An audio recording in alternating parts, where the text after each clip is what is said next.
Oh.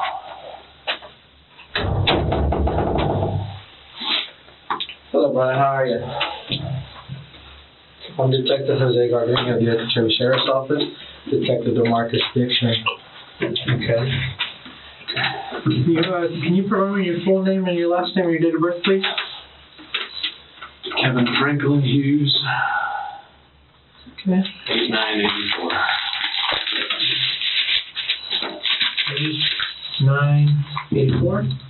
Yes, sir. Okay. All right, Kevin, due to the circumstances and the reason we're here, all right, you have rights, so I'm going to read you your rights. Okay? Okay. And then we'll go from there. You have the right to remain silent. Anything you say may be used as evidence against you in court. You have the right to call or obtain an attorney at this time and have one present now or any time during questioning. If you cannot afford to hire an attorney, the court will appoint one for you without cost. If you decide to answer questions now, you have the right to stop answering them at any time during questioning. Do you understand these rights? And having these rights in mind, do you wish to talk to us at this time?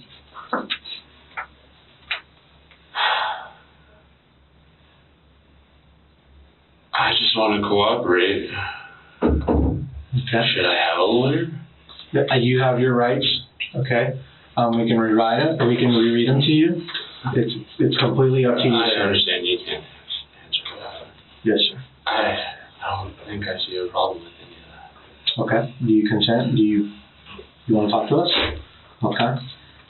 If you don't mind, all I need here is your signature.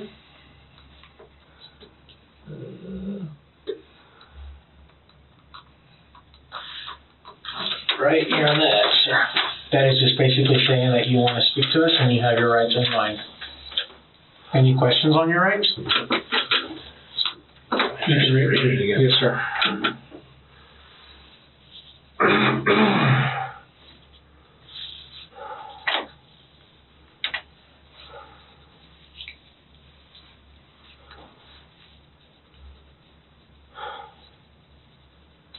Just want to go home and get this over with.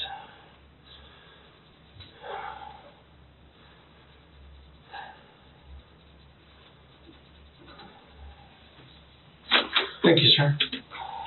Thank you. I wasn't writing fast enough. Could you repeat your full name and date of birth again for me? Kevin Franklin Hughes. And your date of birth? August 9th, 1984. Okay. All right. Kevin, tell me a little bit about yourself before we go into any of that stuff.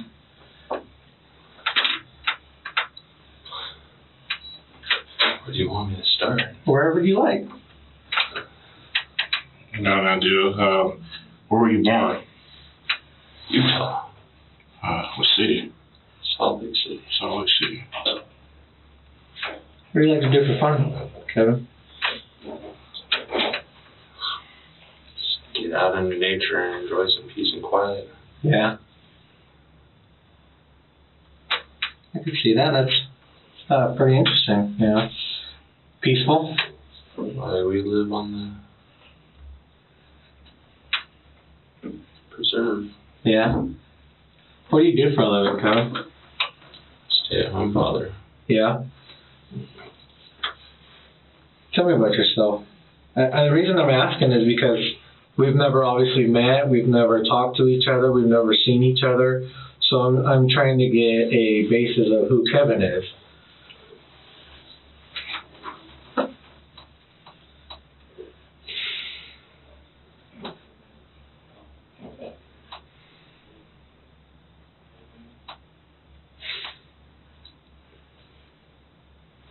I'm sorry, this seems more difficult than it should be. I'm a dad. Yeah. And a husband. I was a husband.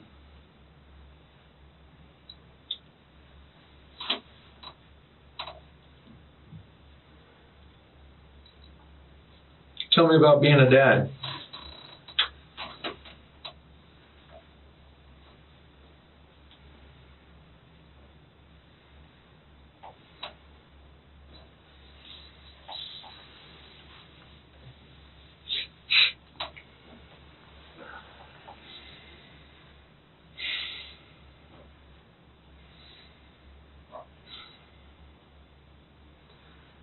I love being a dad. I've been looking forward to this for a long time. And I think I'm a good dad. I try really hard to be. Yeah. You've been looking forward to what for a long time? Being a dad. Yeah. Having a family. Yes, sir.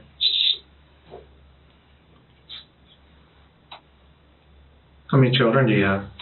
One. Just one? Okay. And who is that? Benson. Benson. Okay. Tell me a little bit about Benson.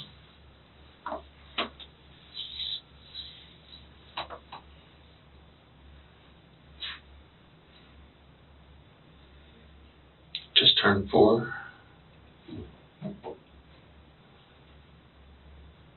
He's really smart. Yeah.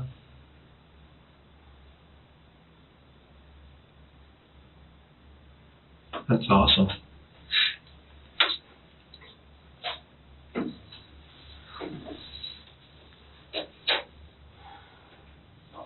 Besides going out in nature, what else do you like to do?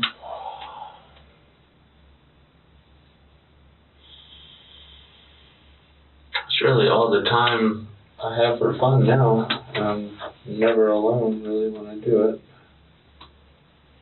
Who's with you? Usually Ben. Yeah. Does he enjoy it? Yeah. Sometimes Jen.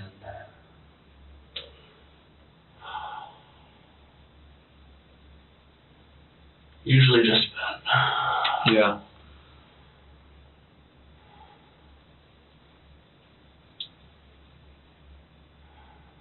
Okay. All right, Kevin. Well, now that I got a basic, I'm sure there's plenty of other interesting things, and I know that this is a weird circumstance for me to ask you, about your personal life or whatnot, but I just wanted to know who Kevin was.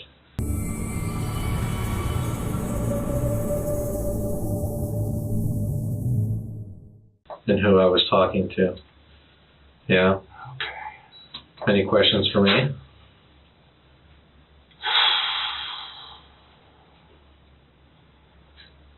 Is he okay? See anything, or is he? Fine. Okay. I don't know if you Of course. but he's fine. Okay. So, I'm going to ask you now if you can recall what happened this morning. And if you could tell us what happened. Now, at any point in time, if you need to take a quick break, we can. Alright? If you need a moment, just tell me you need a moment.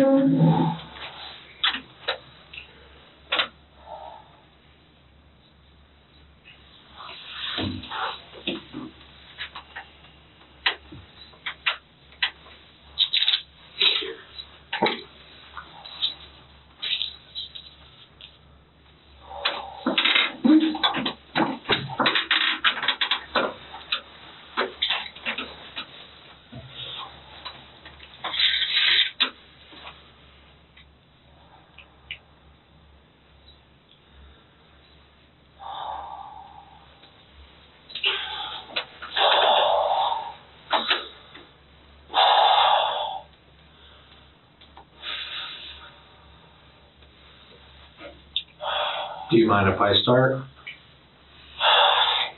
How'd your morning start this morning?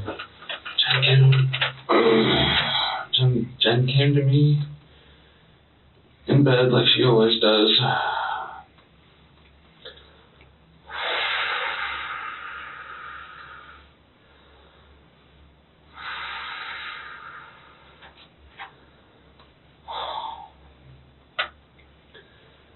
For a long time, it's been just to let me know that she was leaving. If Ben was still asleep, then I would try and get some sleep.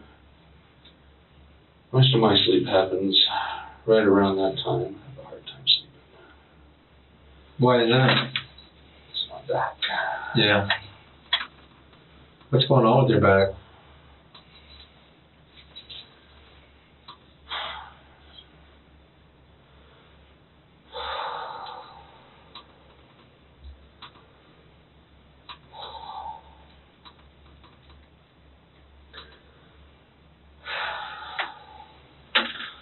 I've injured it multiple times. And I had a motorcycle accident right after Jen and I met. Oh, yeah. I couldn't walk for a couple of months. Being stuck on my back aggravated all of my problems. And I was an idiot. Didn't go to a chiropractor like people told me to. So, it got pretty bad. It's getting a lot better now. Nice. So Jen come to you in the morning. Do you guys sleep together? No? Tell me about that. Tell me about your living arrangements.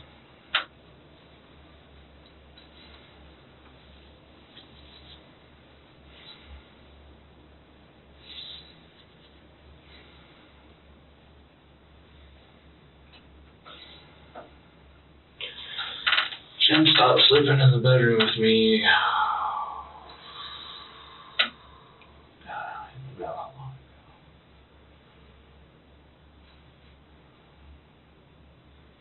It wasn't long after we moved into that house.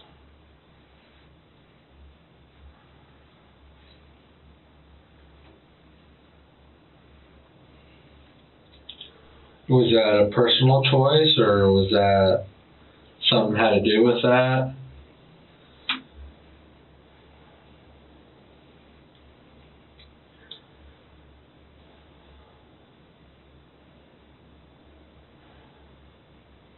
We haven't had a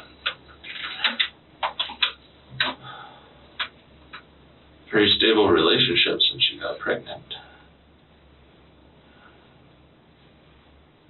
The moment she gave birth, she started to think I was evil and hate me. We moved, I was up in Gold Head. We were there for 2.5 years. We came back. We were in the old house for a few months. We still slept together in the same bed, all three of us did. Sometime after we got into the new house, we had a conversation about how certain parts of our relationship just weren't there and hadn't been there for a long time. And we were obviously trying to make the rest of them work. It's not like we could just walk away from the situation. Mm-hmm. And that night, she stayed the night with Ben. It was the first night that he stayed the night in his room by himself. Not by himself, not with her. Mm-hmm. It was supposed to be by himself. And she's been sleeping in there ever since. In Ben's room? She has a bed in the other room, but she just keeps her stuff in there. Yeah.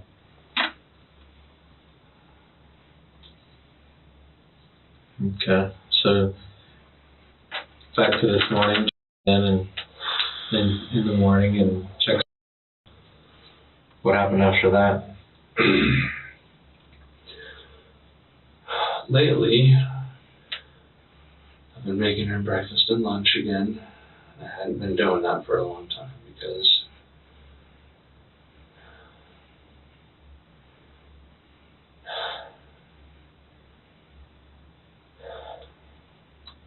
I tried to avoid her in the mornings because that was the worst time to possibly be around her. Why is that?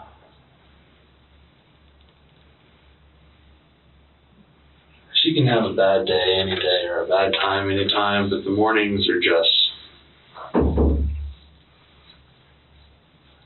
I don't know why. She's just really angry.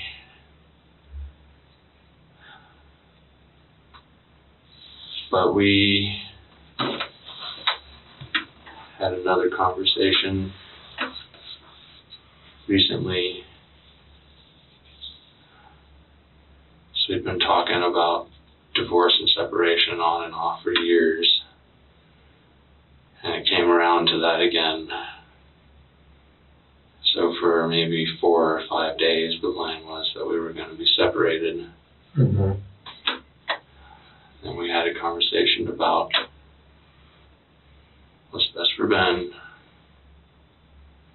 It's best for him to have both his parents together, unless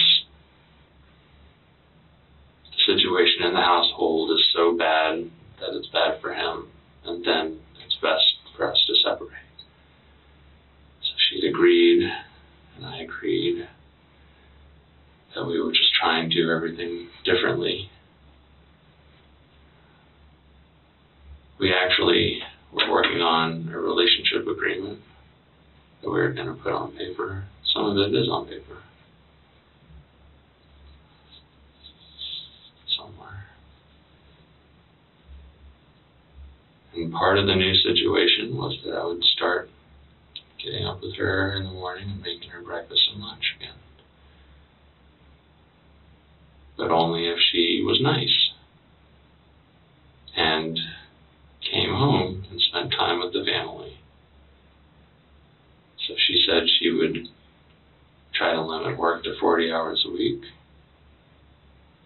And she would try and let go of all of her negative emotions and try and check herself whenever she started to go on the train. That's how I think of it. It's like her emotions just take off with her. Yeah.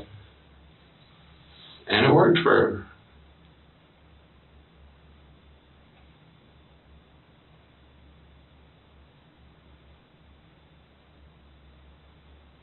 A week.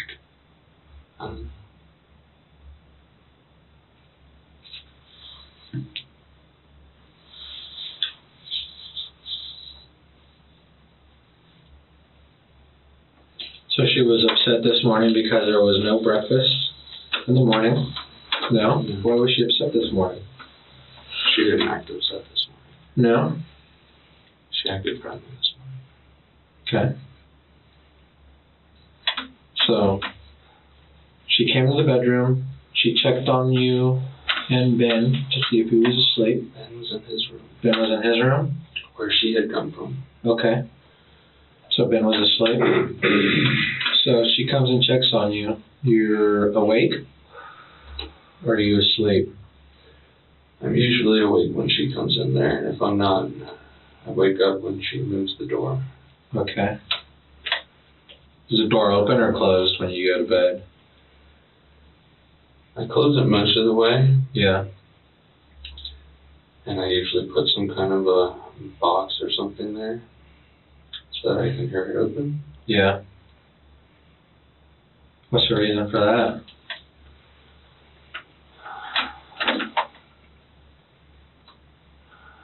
Probably about 6 or 7 times I was afraid to go to sleep. Yeah. And I wanted to know if she was coming into the room when I was asleep. Okay.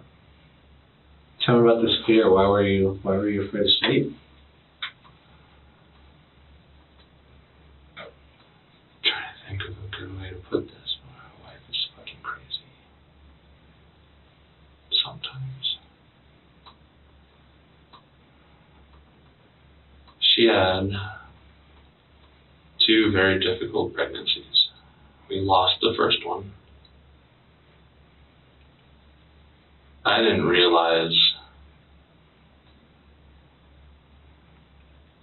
what was going on until she got pregnant the first time. And I'd been around one pregnant woman before, and her hormones were just all over the place. And I thought that that's what was going on. That Right. she was just having a hard time adjusting, which makes perfect sense. After we lost that baby, she was never the same again. She got a little better and a little better and a little better. And then when she got pregnant the second time, it was a lot worse. And the fact that we moved up to Goldhead away from my family and our friends seemed like it made it worse. And then a month before she was due, the doctor realized that she had preeclampsia. And we had to go immediately to the hospital so that they could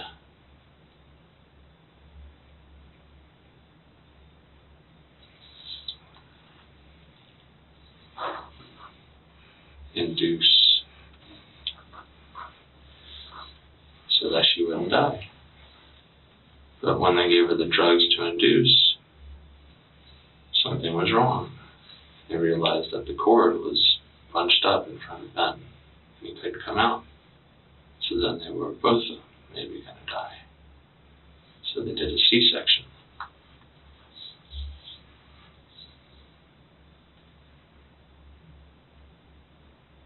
And it worked. And it seemed like it was going to be okay for, I don't know how long we were in there. I wasn't really sleeping. A few days, I think. And then they said that they thought Ben had an infection and he had to go to NICU. And it was just one thing after another, after another, after another, and then they couldn't figure out what was wrong with him. And he had to stay even after we left the hospital.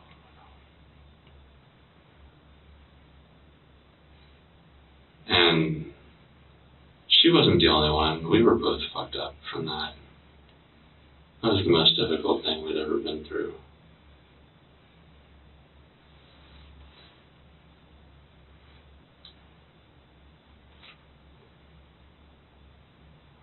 So I just tried to take care of her, and go to the hospital and visit Ben.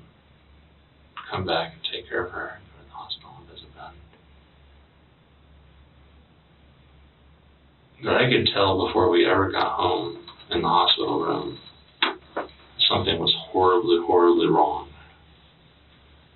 She barely spoke to me. When I tried to do things for her, it's like it made her mad.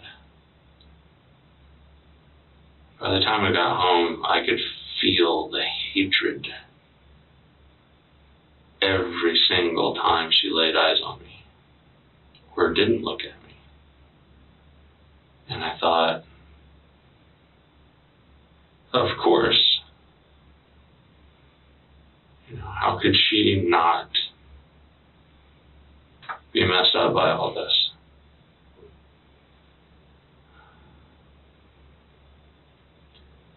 But it never got better, and it got worse. She didn't want to be around the baby. I had to talk her into breastfeeding him. She would have these episodes where she would just be so full of rage, but she couldn't think properly. Just normal, I'm talking about basic logic, was just beyond her capabilities. Not all the time, but sometimes it was really, really disturbing. And she was always angry at me. And it didn't matter what had happened, what was happening, what I did or said. It was always, she just hated me. And Ben was colicky. So he was screaming his head off for the first 4 months. It was really horrible. It was deeply traumatic for both of us.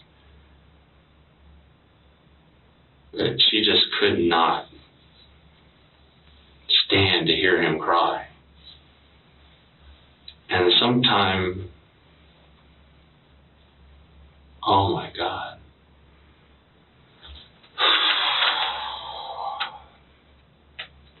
You want this whole long story? Because it's going to be a long story. My parents came and helped us. Yeah. I don't know for how long. They came a couple of times. And then her parents came down.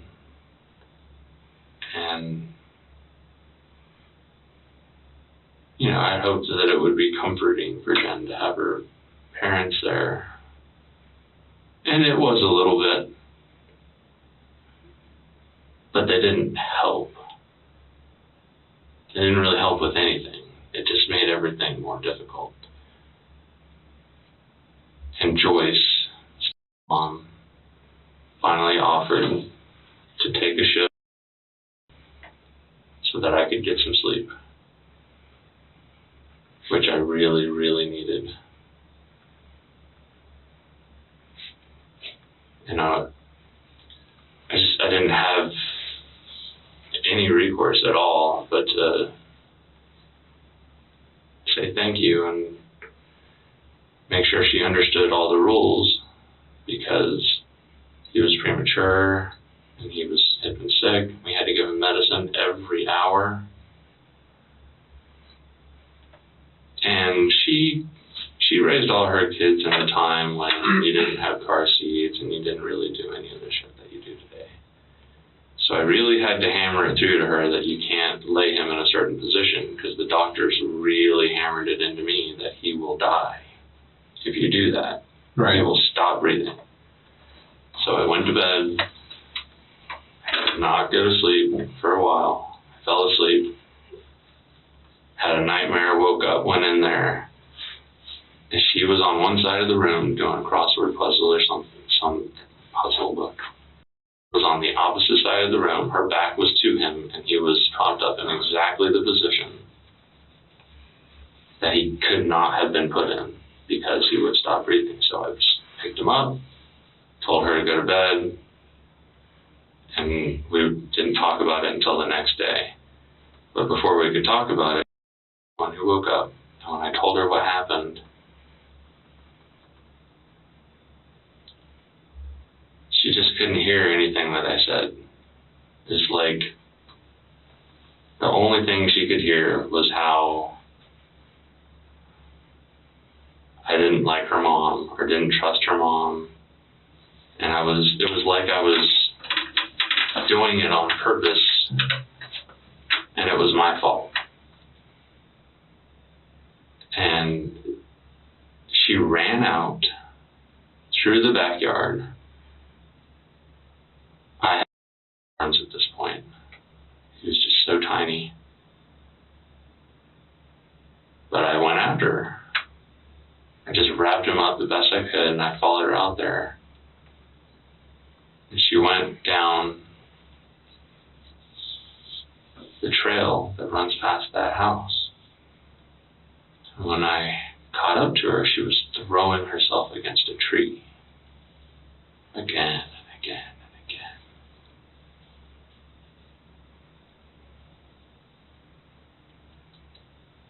So I went to her and I talked to her and I tried to calm her down. And after a while, I got her to come back to the house. She went back to bed. And I talked to Joyce about what happened. I told her, listen, you absolutely can't do this, but I absolutely have to sleep. I have to know that you're going to do this, because I have to sleep. And she said, okay. So I let her watch him again. And the exact same thing happened, but this time she was asleep instead of doing a puzzle book. And he was propped up in the exact same position. So I had no more chances for her after that. And Jen hated me that much more for it. She just could not hear anything I had to say about it. I was not going to put him in that situation. think properly about what had happened, I would have to be the one who said no. And her father never helped with kids. He didn't know how to help kids. He never helped with any of his kids. Never changed a single diaper. So that was it. So I just slept for a couple hours during the day when Jen was up. And I stayed up all night and I watched Ben. And I watched him for the rest of the day when she wasn't breastfeeding him. She never forgave me. She never forgave me for it. And her little rage episodes would get worse and worse. And she would do really scary shit. Like, one time we were in the kitchen, she grabbed a knife and started stabbing a bowl of tomatoes. One time she was sitting in her chair, she grabbed a fork and stabbed all around her face in the air. She did the same thing with a butter knife. Those are just the most memorable. I never knew what to expect. She went back to work as soon as she possibly could. She just came home in the middle of the day to breastfeed. And she stopped doing that after a month or two. She just didn't want to be home. She didn't want to be around the baby. She didn't want to be around me. And she would say she was working late and go and drink and hang out. I didn't realize what was happening until right before I moved. One of the volunteers she was hanging out accidentally told me. Well, we started seeing a therapist while we were up there. So I told her, "You're not okay.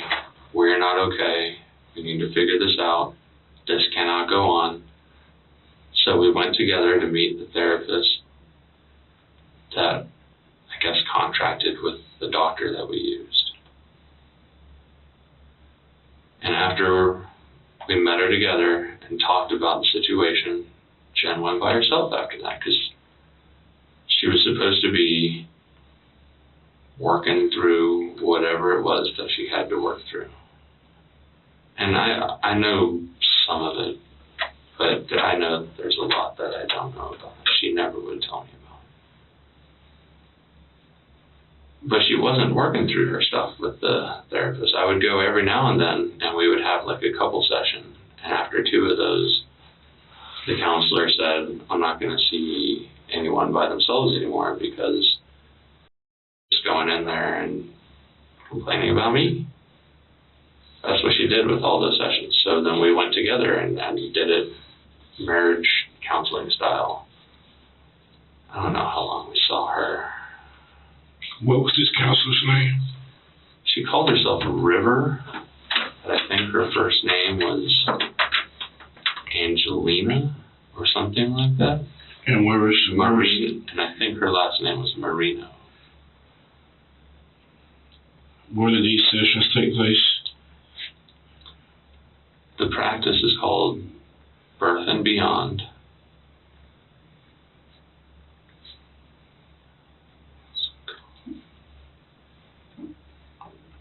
What city and state? It's not far outside of Keystone. I can't think of the name of the... It's in Florida. It's Keystone Heights, Florida is where we were. We were at Goldhead Branch State Park.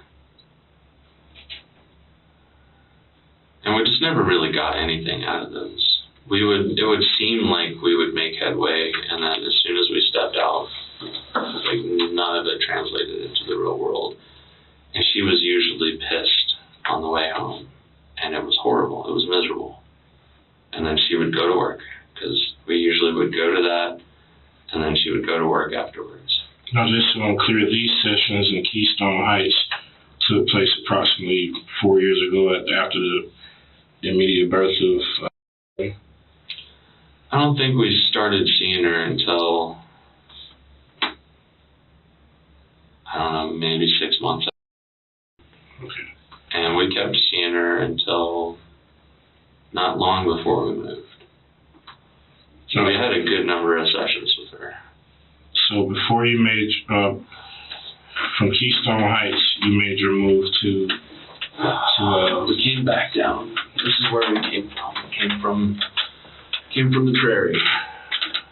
And we couldn't wait to get back. So, turned 2, and then we moved back down. And she seemed a lot more stable by that point. I mean, she wasn't better, but she wasn't like stabbing things or throwing things anymore. That's not true. She did throw stuff at that house. But it wasn't scary while we were at that house. And she was, for a little while, back in her old position. And it was the house we had moved out of to go up to Goldhead. But she was waiting to take the biologist position. And when that happened, we would move into the house that we were in now. And as soon as she took on that new stress load, it just went downhill hard and fast all over again.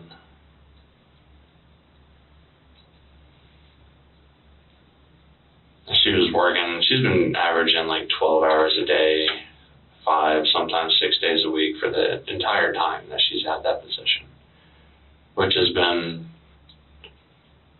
almost 2 years now. And I begged her the whole time we were at Goldhead to take time off, just sometime so we could have some family time together, because I thought maybe that would help. She would never do it, never do it, never do it. She never did it when we got down here. Until right before she got the biologist position. We went up to West Virginia and saw her family. And while we were there, I guess it was like she turned into the Jen before I ever met her. She just was old Jen, who I assume is who she always was with her family there at home. But on the way up there and on the way back down, it was horrible. She has terrible travel anxiety. And she is really mean when she feels anything negative at all, whether it's depression or anxiety or if she's sick with the flu. So when we got back, I told her, we need to get another counselor. I would prefer that you go to a counselor and actually deal with your whatever it is that you need to deal with, but we can do it together if that's not going to happen. And it didn't happen for a while, and didn't happen for a while, and then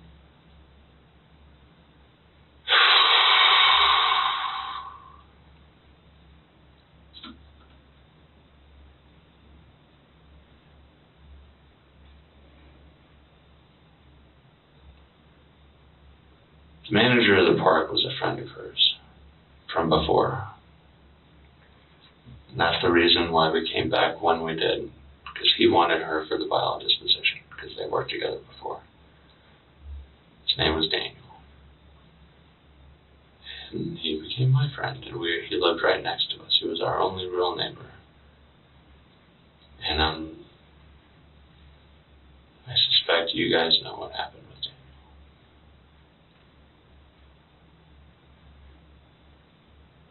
He was shot by police in town. He was having a really hard time with his wife. She cheated on him, he left, she left. He just couldn't deal with it, and then I don't know what happened at the end. Somehow he ended up outside her place with a gun. And then he died.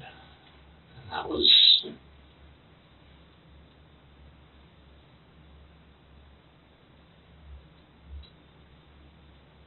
very difficult for both of us.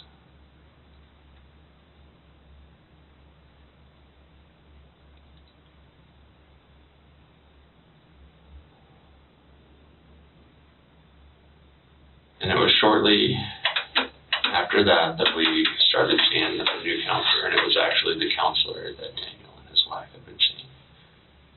What was that counselor's name?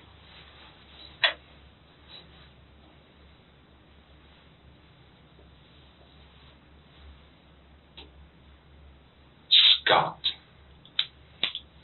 Dr. Scott. It's a woman. I can't remember her first name. She works through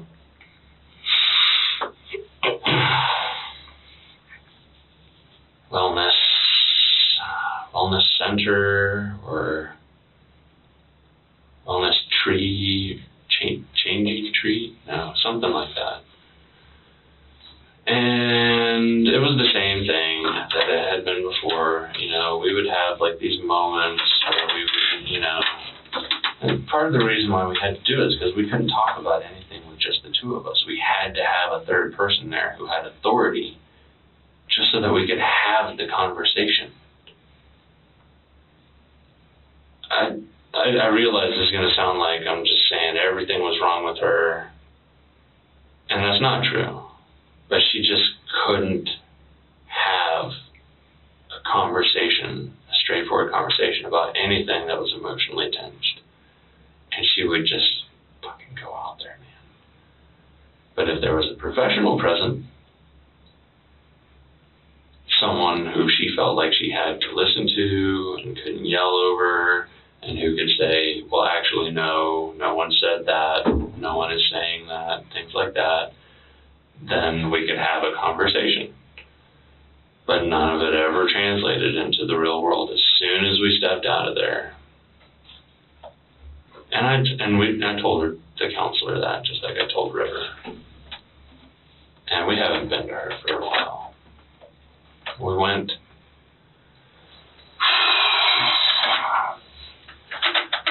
I think when it started to get the worst, was when I decided I was going to go see my two grandmothers. Because they're both very old, and one of them was pretty sick. And I felt like this was my last chance, and I hadn't met them. And I've been off for a vacation for 4 years. So finally I said, look, then I are going to go and see my grandmothers. And that infuriated her. Not at first. At first she was like, yeah, that makes sense, that's fine. And then she came home from work and I was the devil.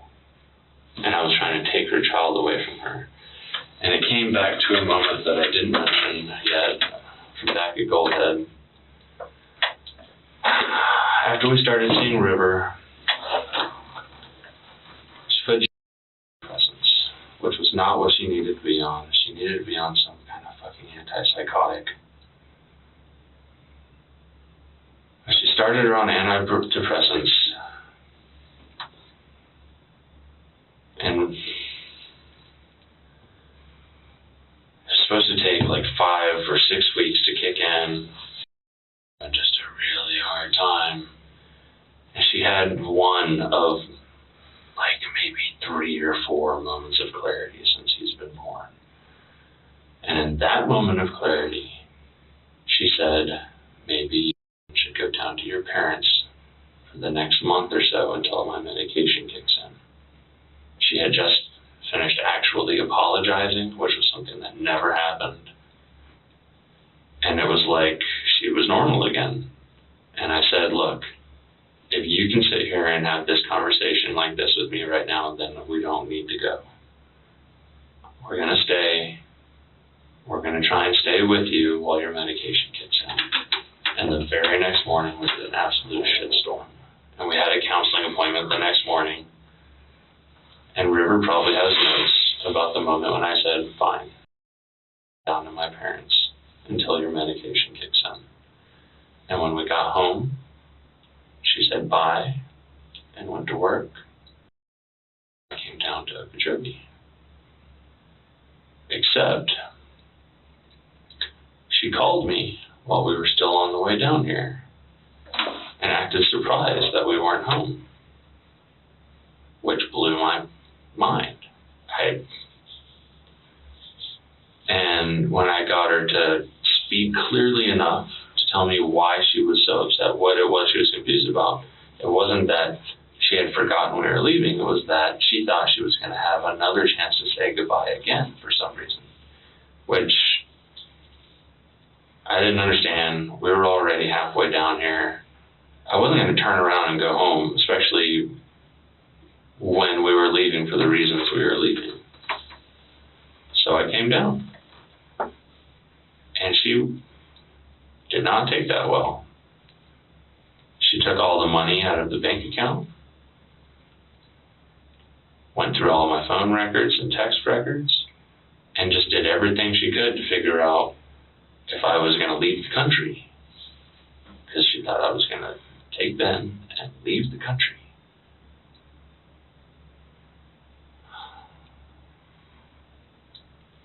So I decided to go down to Miami and visit my aunt and uncle down there.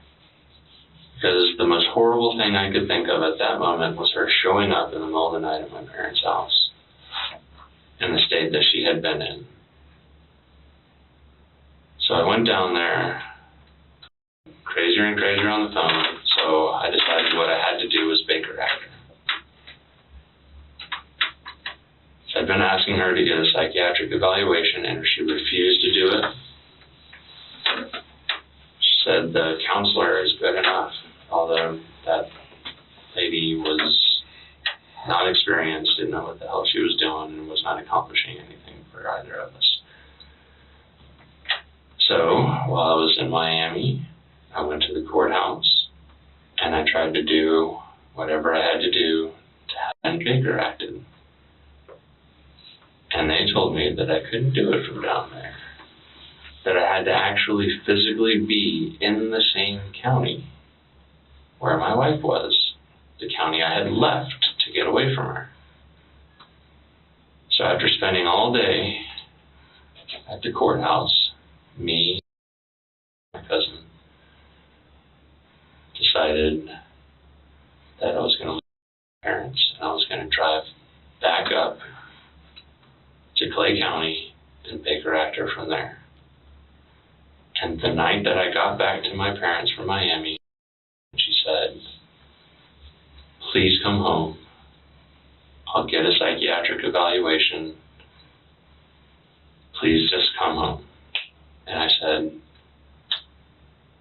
okay. She said she was feeling better, that she felt like her medication was kicking in, and that she would get a psychiatric evaluation. So I said, okay, and I came back home with her the next day. And when we got there, she was batshit crazy. When I pulled in the driveway, the music was blaring in the home, and getting to spend at least some time with his mother. On that day, he would go to my parents, and Jen and I would go to the counseling session. Unless Ben came with us. He did come with us a few times in the beginning. That we didn't get anything out of it. She wasn't willing to hear anything that wasn't what she wanted to hear. And I'm not sure when the last session was that we had with her.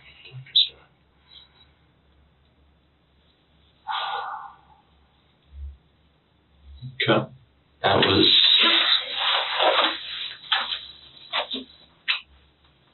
October. And I think we saw her through December. And for New Year's Eve, everything was normal. We went and hung out with friends in Stewart and had a good time. It was good family time. Everything was normal for a while after that. It was like one of the easy times. But they never last. And it just went back to the back and forth, back and forth. Sometimes she would have a really good day. Sometimes she would have a really bad day. We've been doing that ever since. Until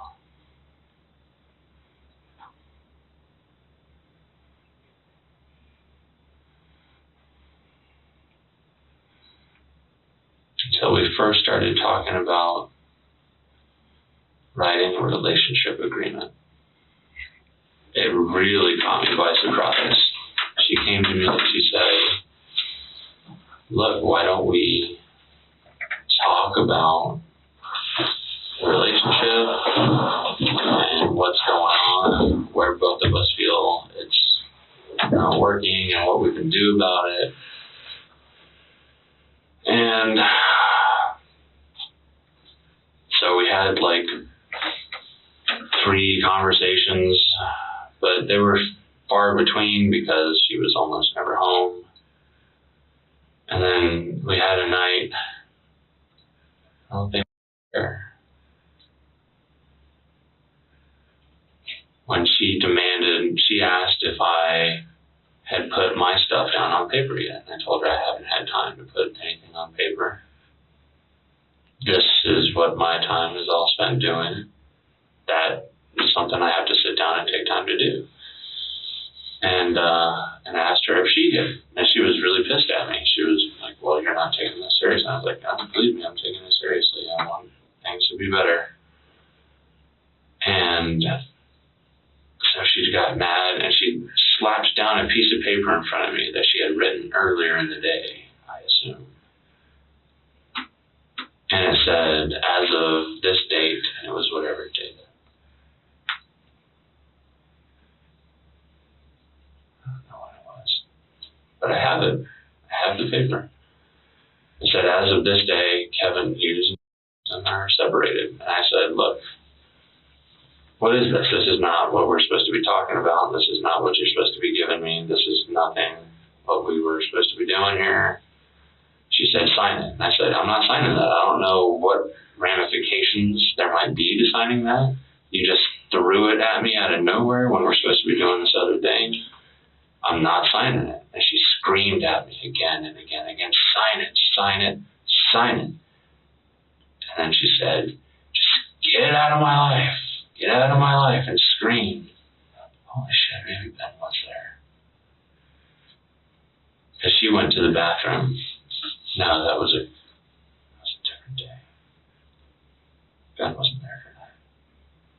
There was a different day a couple weeks before that. She ended up in the bathroom screaming and cursing and breaking things. So Ben and I were on the other side of the house in his room. So after I told her, look, I'm not going to sign it, out of nowhere, she produces the document she was supposed to have produced the whole time. It was front and back, typed out or printed, and it was her terms for her, her first draft for the relationship agreement. So of course that was the end of the conversation because she didn't want to talk about why she didn't produce that to begin with. After that, we went back to talking about, look, we're going to figure out this relationship agreement thing. And then we had another day where she just, out of the blue, said, do you have it? I said, well, no. I still haven't had time to actually put this on paper and print anything out because I spend all my time doing all of this stuff and you're never here. And she said, well, then I want a divorce. Which caught me a little by surprise. And I said, okay. And she and Ben went for a walk, and I went next door, spent some time with our neighbor, Alex, the new manager. And for the next several days, the plan was that that was going to be the new conversation, how to go about having a divorce. She wanted me out of the house. And I told her, I'm not leaving this house unless you're with me. So I'm the primary caregiver. I'm the one taking care of him for 95% of the time, and you spend almost no time with him at all. It doesn't make any sense for him to not come with me. And if you are unable to be home now, what makes you think that you're going to be able to be home even more than that to take care of when you're working and stuff? So a couple days later, she came to me with a different proposal. She said, instead of divorce, let's just get separated. We were on the way to pick up from my parents. We were in the van. And she said, how about this situation? And I said, well, if we're going to have to talk about this, I'm going to pull the van over and we're going to find some paper and we're going to take like minutes of the conversation and we're going to write down the details of what you're talking about because I don't have it in me to have another conversation that goes nowhere. So that's what we did. We pulled over and I started writing down what she was saying on paper. And I said, is this what you're talking about? This is the proposal that you're making? And she said, yes. And her proposal was that would stay with me almost all the time with my folks, and you'd go spend a couple of nights with her. And she still wanted to call it 50-50 custody, and she wanted to pay me daycare fees for taking care of him, which was a little bit of a slap in the face to me. It just felt really wrong, and I told her, I'm not accepting or rejecting your proposal. I just want to talk about some of the things you've said here. Like, that's what you're talking about is not 50-50 custody. I think that you're trying to set a precedent by putting something on paper that does not accurately depict what the situation really is. And so we didn't get anywhere. We ended that conversation with, we're going to have to get a professional to mediate the separation conversation, which was probably going to be a lawyer or something because I think the counselor was really going to be able to help us. And so that's been the plan ever since then. And that was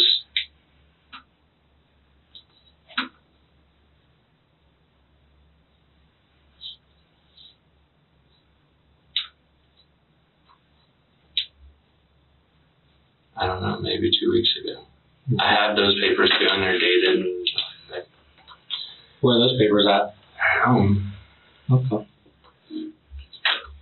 So let's go to April 19, 2019, which is today.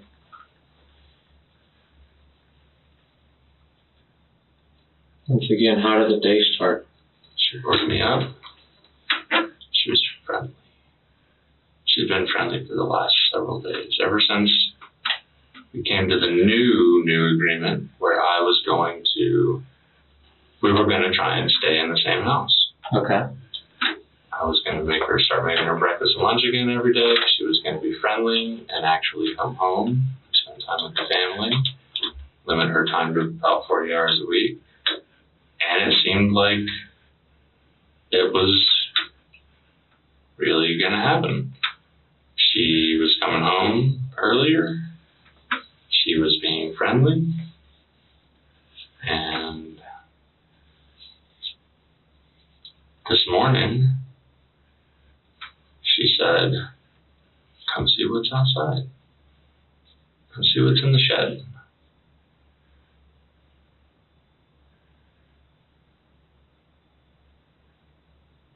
She said it right after giving me a hug.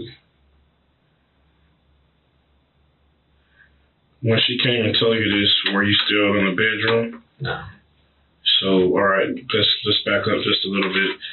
You were in your bedroom sleeping. She came in, woke you up. So how did you guys end up? Tell me how you guys ended up outside. Like, did you put clothes on, shoes on? I was wearing my sweatpants and a shirt.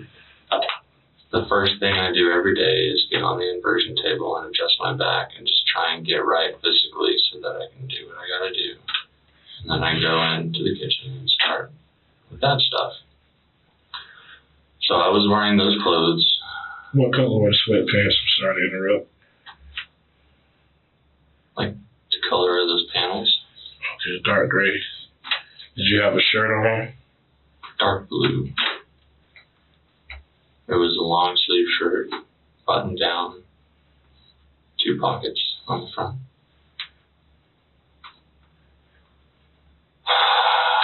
Okay. Continue, please. So I went out there. She had just come out of the bathroom. She gave me a hug. She said, I was just outside and I heard something in the shed and you won't believe what it is. I don't know how they got in there.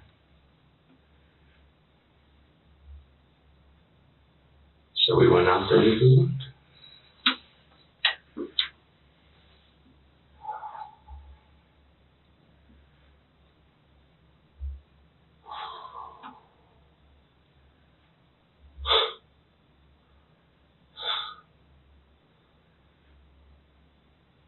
can't believe this fucking happened. What happened? She put something over my head, on my neck, and pulled it tight and pulled me back. And she said, "I'm sorry." And I threw myself back against her, and I think I hit her with the back of my head and my elbow. And she screamed.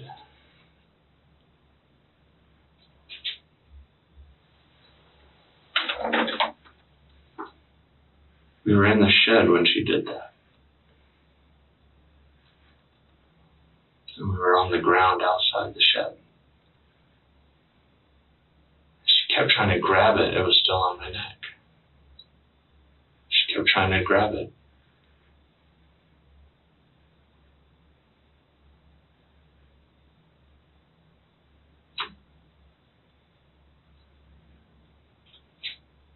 I don't really know.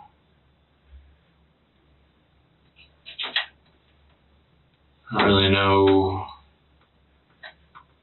I don't remember taking it off. I don't really remember how we got into that position until we were on the ground. It was not on my neck anymore. My arm was around her neck. I just held on. I knew if I let go of her, she was going to kill me. I didn't know if she had a knife or a gun or something else, or what would happen. And to be perfectly honest, there wasn't a whole lot of higher brain function happening. I just held on to her.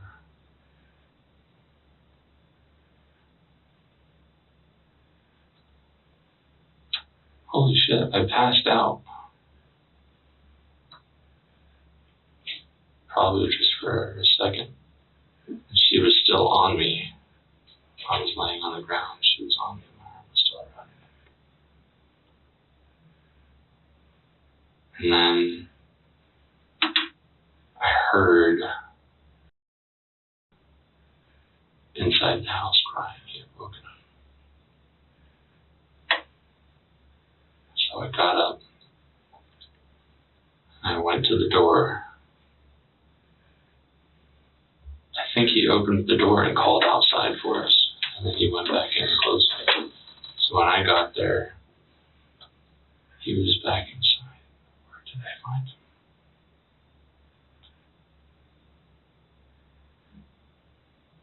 I don't even know where I found him. He asked me where Mommy was, because that's what he always asks. I told him she had already gone to work. And he asked why I was breathing so hard.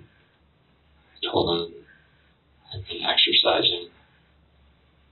And I told him I have to go find my phone outside, so you need to go back to bed, and then I'll come in and I'll lay down with you. And I went out there and I looked all over for my phone. And I couldn't find it. I found her phone. I don't know how to unlock her phone. And it was broken anyway, so I don't know if it would have worked. And I looked all over. Where did you find her phone at?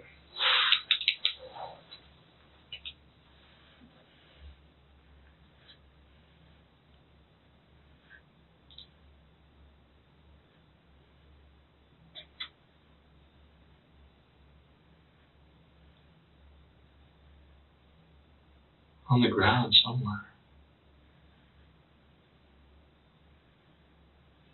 Where'd you find your phone at? Underneath her. And I couldn't find it anywhere else. I looked underneath her and it was right there. Okay. So I called my mom. Yeah. I told her I needed her to come get them. And then I called 911. And the rest is on the record somewhere, I guess. Okay. I went back in. The operator wanted me to stay on the phone. When I came back in, Ben had gone to the bathroom. He needed me to wipe his butt. I just kept her on the line and put the phone down and tried to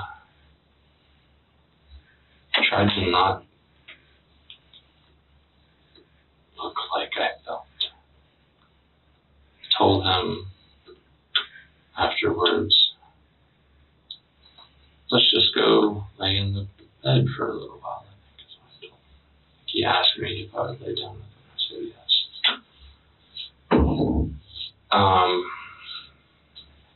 And he asked me why I was so dirty. I looked down and I was covered in dirt. Yeah. And then I heard a car door close. It was Mom and Dad. So I told them, go to bed, keep him in his room. And I went back outside so that I could talk to the operator without Ben hearing me. Right. And then I gave the phone to Dad.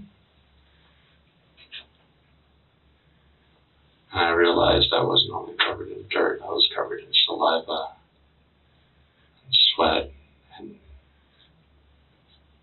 I was covered in her. So I went to the bathroom and I took my clothes off. I sat down in the bathtub, turned the shower on. And I must have closed the drain because when Dad told me the police were there and wanted to talk to me, I opened the drain and drained the bathtub. Yeah.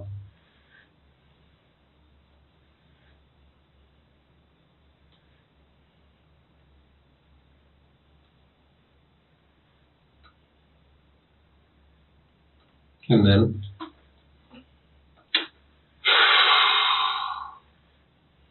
Right before I'd gotten in the shower, in the bathtub, I thought I was going to throw up, but I didn't. I pooped. When I got out of the bathtub, I felt like I was going to throw up again. I was hyperventilating. And the officers said, you need to get up and put clothes on.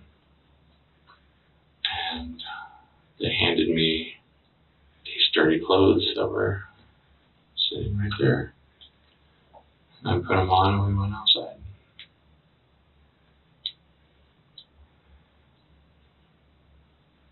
What were you wearing?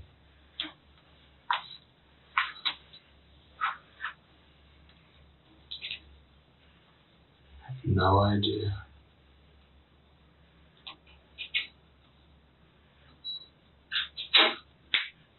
I don't know. No. Okay. You don't remember when she hugged you, what she was wearing? No. When she hugged you, did she put her arms around your shoulders or around your waist, or was it a face-to-face hug? Face to face and just like that. Yeah.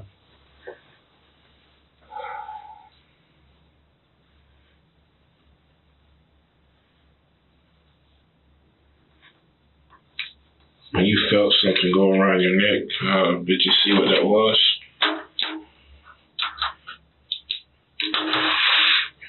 Did you say anything to her when it happened? I don't know. I don't think I would have spoken any actual English. What would you have spoken? Grunts and growls, but I honestly don't remember doing that either. Okay.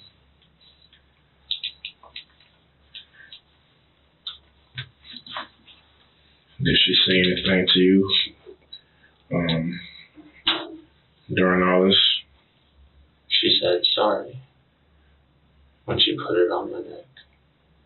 She said sorry again while we were struggling at some point.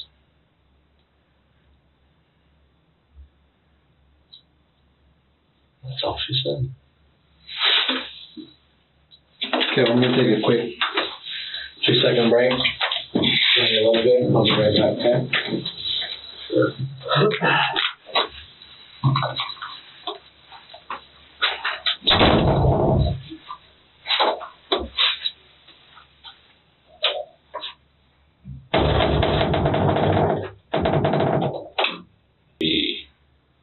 It was there yesterday. Right. I have no idea. Right. Kevin, how long have you guys two been together? I think it was going to be 10 years that we were together on December 6th. Yeah. Unless it was, but our anniversary is a different date. So I just say about 10 years. 10 years. Unless it was 11, we wouldn't have done anything special for our Right. 10 years. And I always counted it from the day that we went on our first date. She always wanted to count it as the day we got married. So, Gotcha. So, Kevin,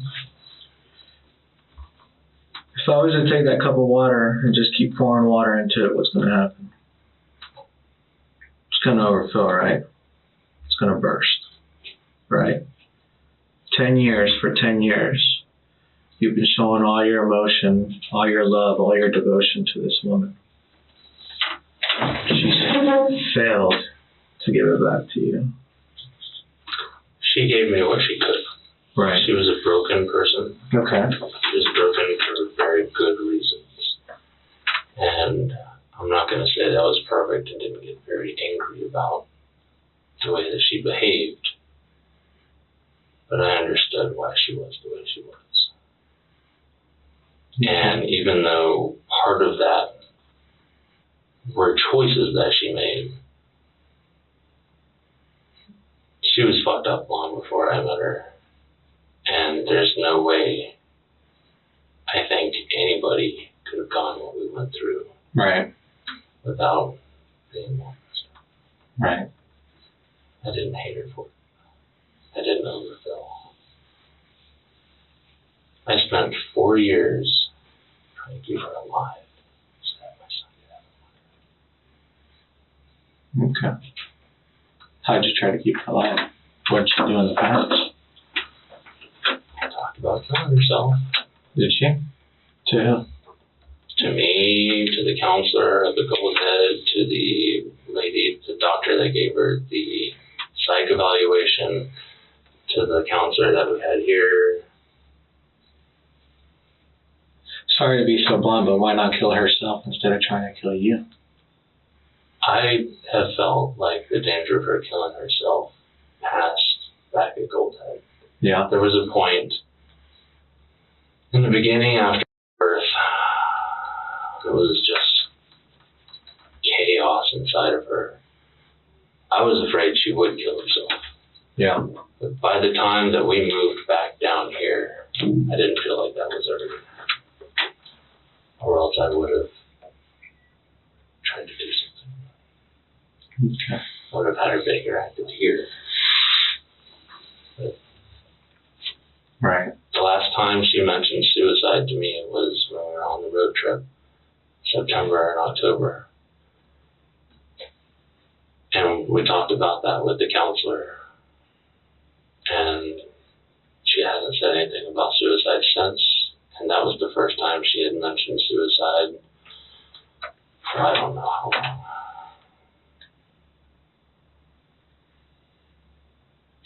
Where do you feel she is now?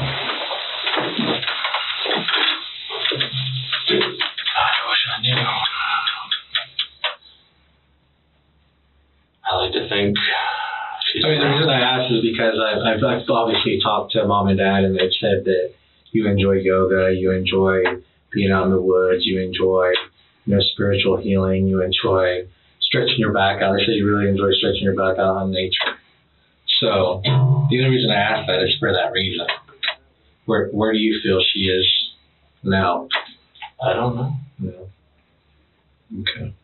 I like to think certain things. Yeah. But I think the biggest mistake people make in that area is thinking that they know the answers. Right. So I like to think that she's better than she was yesterday. I hope. Right. But yesterday she was friendly. She was in a good place, right? She'd been happy for at least a couple of days. She was friendly. Never really in a good place. No. She was friendlier. Yeah. She was still sick. Okay. She was never going to stop being sick until she decided to actually do something about it. Where she stopped admitting there was a problem a couple of years ago.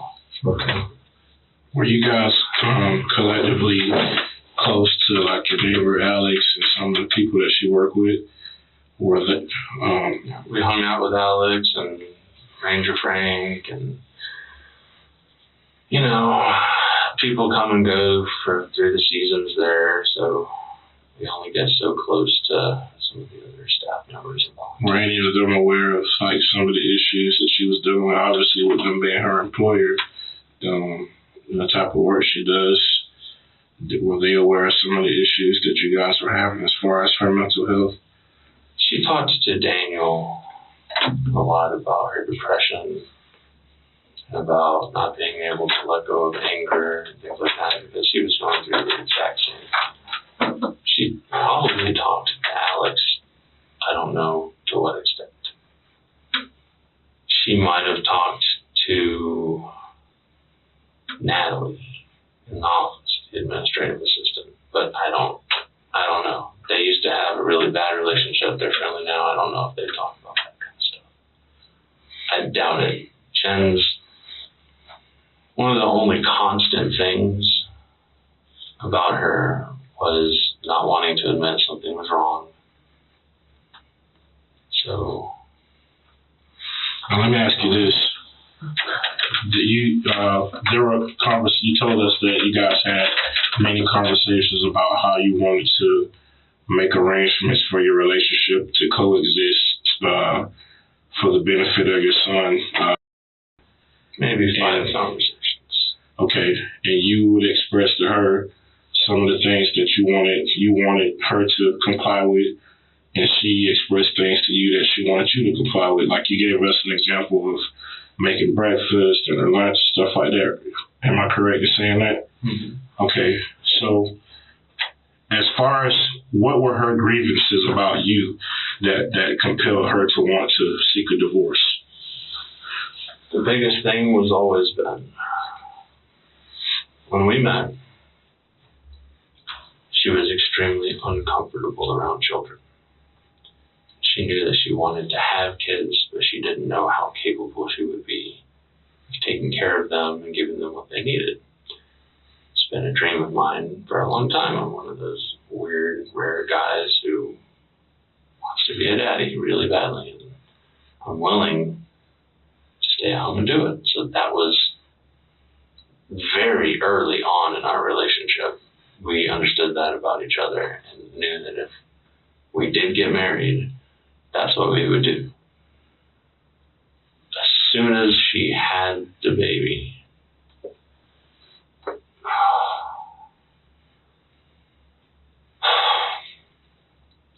all of that started to get less clear. She was very insecure about the fact that she didn't feel the things that she thought a mother was supposed to feel towards her child. It was one of the hot topics in counseling. Part of the reason was because I think of just all the massive stress, but also what she told me was that she missed out on some hormonal exchange in childbirth because she had a C-section. She said that she felt like that was the reason. I think it was a little deeper than that. And of course, when she said that, it was like she had never been of the mind where she was uncomfortable around kids and If I may interrupt just a second. Okay, I get all that. You shared that much with us. I'm sorry. But my thing is, I want to know specifically in regards to you and her, what was her grievance about you? She said that she felt like I didn't let her be a mother in her own way. And was there aside from her relationship with your son, was there anything else that she directly expressed she had a problem with them pertaining to just your marriage besides the child? Specifically with the relationship, she felt like I didn't listen to her when we had conversations, which I did everything in my power to listen and understand and respond. And then when I responded, she would go off in a completely different direction. And that would happen throughout the entire conversation, every time almost. And yet her complaint was that I wasn't listening to her, when the only thing I ever tried to do was hear whatever the heck she wanted me to hear and just act on it, because for God's sake, I just wanted us to be okay. She had a problem with the fact that I sometimes start projects and don't finish them for a while. With the major, big issues, and then most of the time it didn't actually get talked about, but whenever things got really hairy, the mother thing, her mother, and the whole thing that happened with her mother always came back up, and she always cited that as why she couldn't stop being angry at me, because she felt like I had really wronged her and wronged her mother. How did it make you feel when she said, "I want a divorce"? I was shocked. I didn't expect her to say it right then. Yeah. And I was okay with it after that. I'd been fighting it for so long and trying to keep us together for so long. When she straight up said, "I want a divorce," there's really,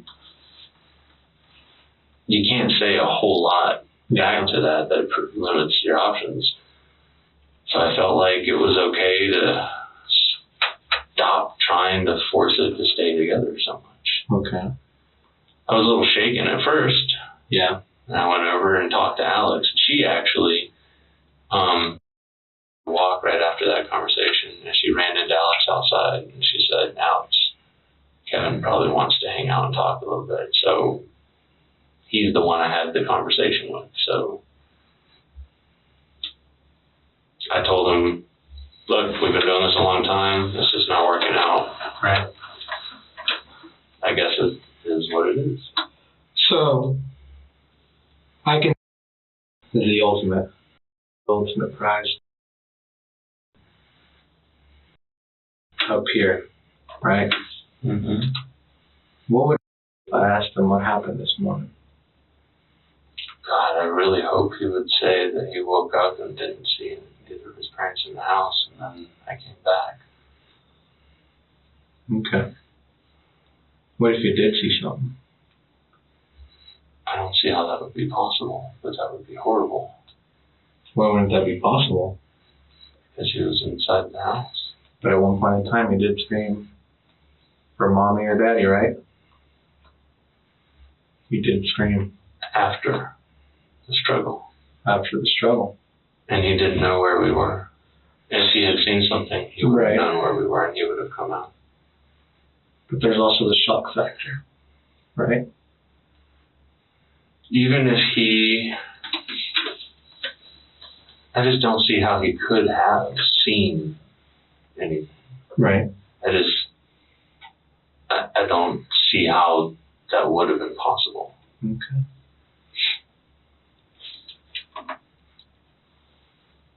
Okay.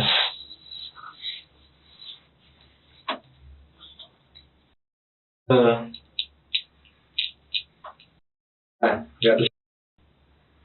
Oh yeah. Yeah. Very, very, very, very, very intellectual young man. That's what we're trying to foster. Yeah. Very intellectual man.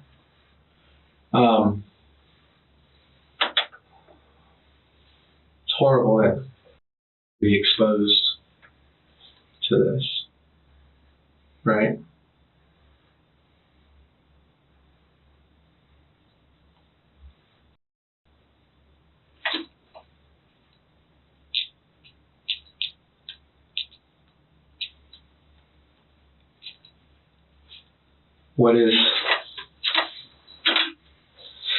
How does it feel knowing that Daddy killed Mommy? I don't know how to handle that.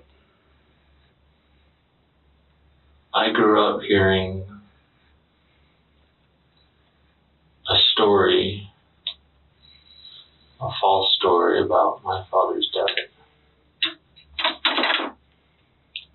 Right. And I was angry when I found out the truth and that I'd been lied to, but I totally get now. I don't think I could ever tell him what really happened.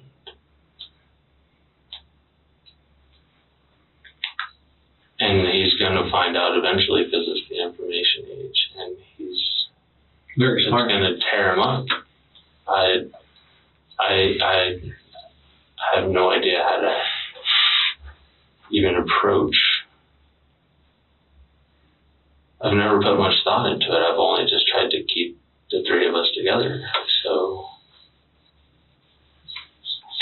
I don't know how to deal with him having even less of her. He's never had enough of her. And now he's not going to have her at all. And that's just going to be the most horrible thing that's ever happened to him. And someday, when he learns more,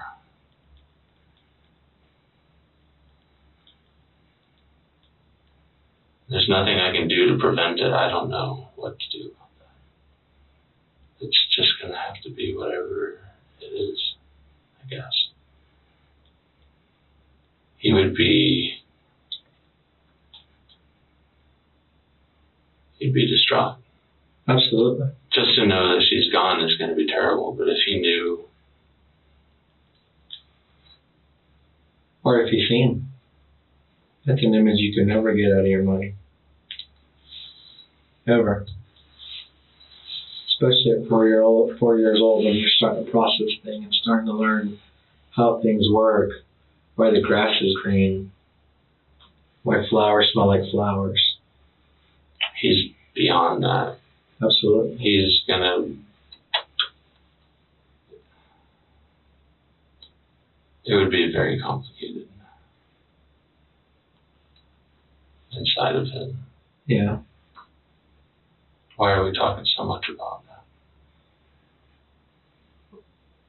Why are we talking so much about that? He came out. He was crying for somebody. I don't think he actually came out. I think he opened the door and yelled out. Yeah. Okay. Were you guys planning to travel anytime soon? Yeah? Where are you guys planning to travel to? West Virginia again. For? Her parents' anniversary. For the same lady that, let's be honest, I'm a human being, you're a human being.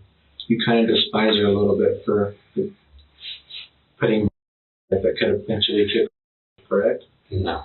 No? I was never going to allow her to put my son's life at risk again. Okay. Joyce is not a healthy person. Okay. She's part of the reason childhood was as messed up as it was. Okay. There's just everybody knows it. So she just is her. Right. I'm just not gonna ever leave my child alone with her. Okay. So tell me about this trip. Well, we're supposed to fly up. Yeah. Yeah. And we usually drive. I don't think anyone had the stomach for that after the last trip. Yeah. We were gonna be there because all her brothers would be there and celebrate and do family stuff.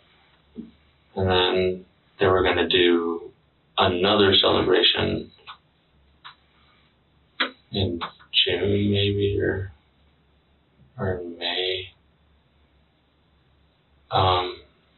All the kids were gonna pitch in for a beach house in Okay. South Carolina, I think. Yeah. So we were gonna fly up again for that. I forget her reasoning why it was gonna happen that way. Maybe someone wasn't gonna make it for the first trip.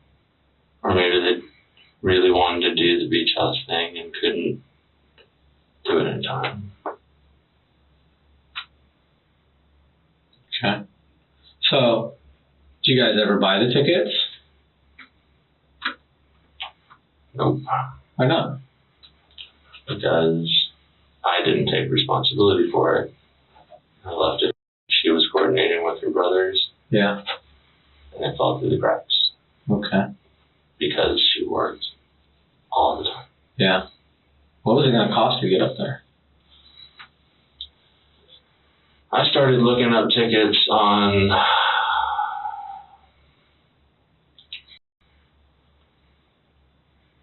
I don't know, Wednesday, Yeah. and it would have been about the same, I figured, as if we drove. It would have been faster. It was like, by the time I looked it up, it was about $900. Okay. And then, of course, it would have been less.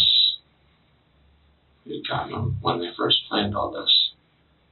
And then I told her that, and she said, look up Spirit Airlines. Yeah. And I pulled it up while we were having the conversation, and I never had followed through with it. Okay. Here's something I do know. I do know I was upset. And it was from a statement that you made. That statement was, I could save you some money if myself and Ben do not go on this trip with you. I don't think that's quite how I said that. Okay. But it was said in that sort of manner. Right? I believe how that part of the conversation went was,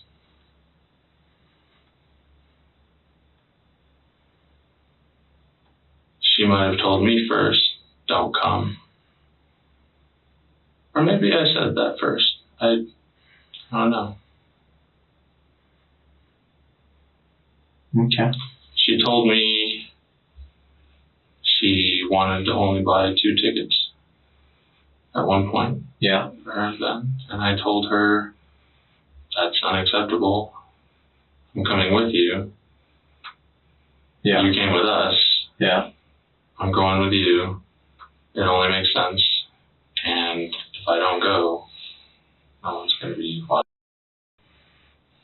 So she said, fine. You look up tickets and get tickets. Okay. So. Do you feel she is that irresponsible to watch on her own? Yes. Why?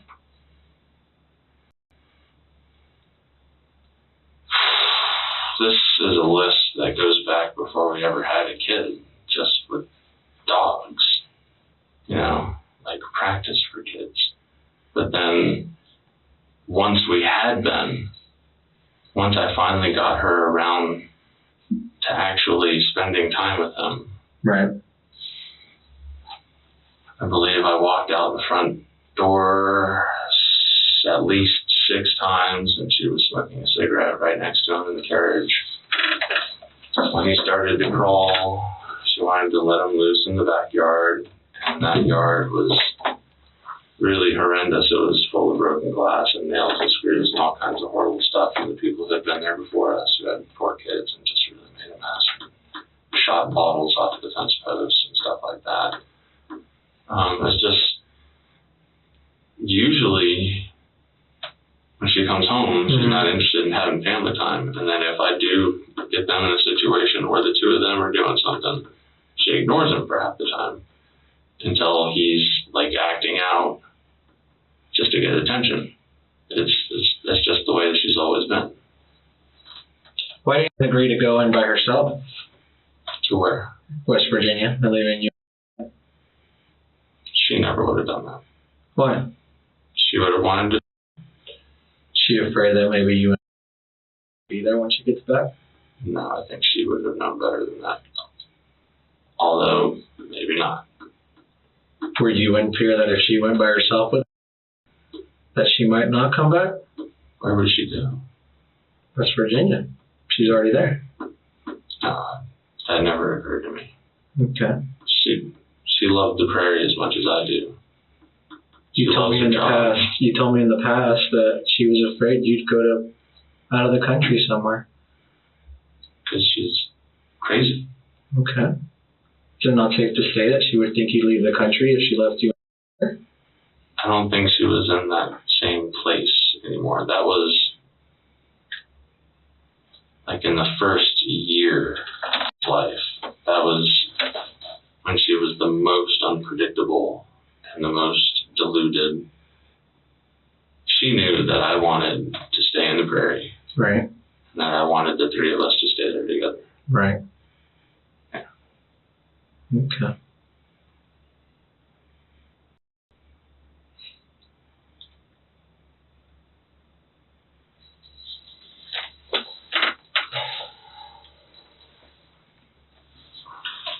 So Kevin,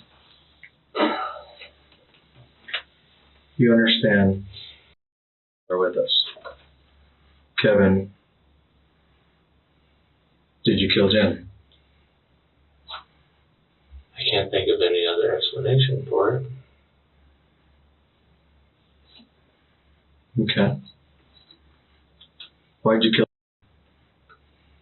So she wouldn't kill me. Okay. Do you feel she could outpower you? She was actually very strong, and I have spine injuries. Okay. And it was a hard struggle. I don't know if she thought that she had a trick up her sleeve or something. I have no idea. Right. Right. Okay.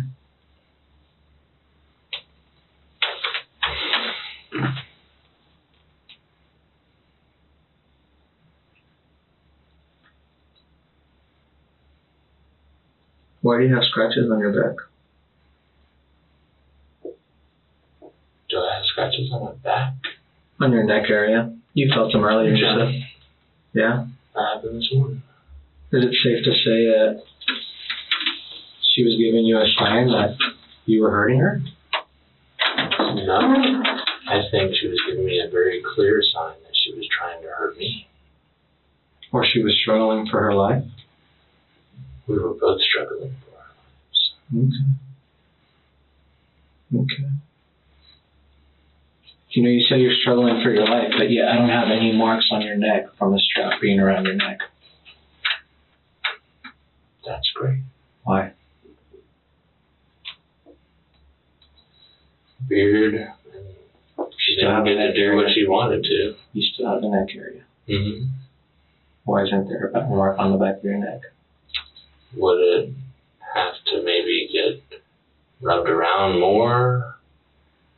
Maybe she didn't pull it tight enough, long enough to leave a bruise or a mark. No, sir, it doesn't take that long. Was it maybe a kind of, I don't know.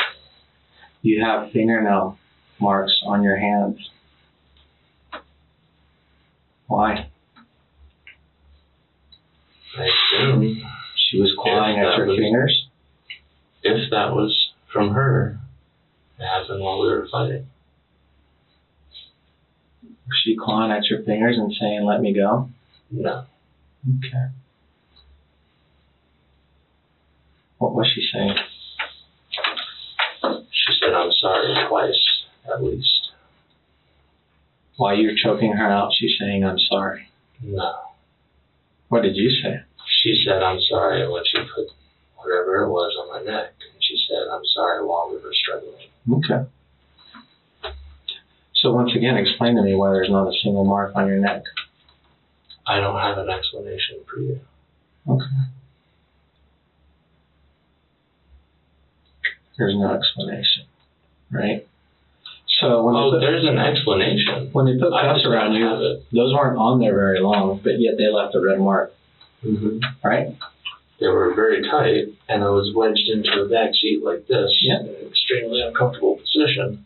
Very tight. So if the strap's around my neck and it's very tight and it's making me uncomfortable, would it not leave a mark?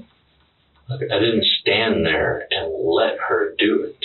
Okay. I immediately fought her off of me. Okay. Okay. I'm not surprised that there's no mark. Why? Because I don't feel anything there now. I don't feel a mark. I immediately reacted. Yeah. Your immediate reaction was to kill your wife? No, my immediate reaction was to get her off of me. And then we hit the ground, and my immediate reaction after that was to keep her hands off of my neck. And were you successful at doing it? Apparently not completely successful, but... Why do you say that? She did scratch my neck. Why didn't you run away? I am here. When would I run away? When I don't understand. When you pushed her back and you hit her in the head. She had a hold of my neck. Right. With an instrument of death. Which was really tight. The two of us went back onto the ground. Yeah. And then fought. So then there would even make it more tighter and it'd cinch it down, would it not? And it would make it even tighter. I don't know. On this instrument you've never seen. Happened. It would, but you just said that you fought her off of you. So if you fought her off of you and y'all lost bodily contact, you had an opportunity to walk away from the situation. We were never not in contact after we became in contact. So did you fight her off of you or not? Because that's what you just said. Those are the words I chose for what I was trying to do.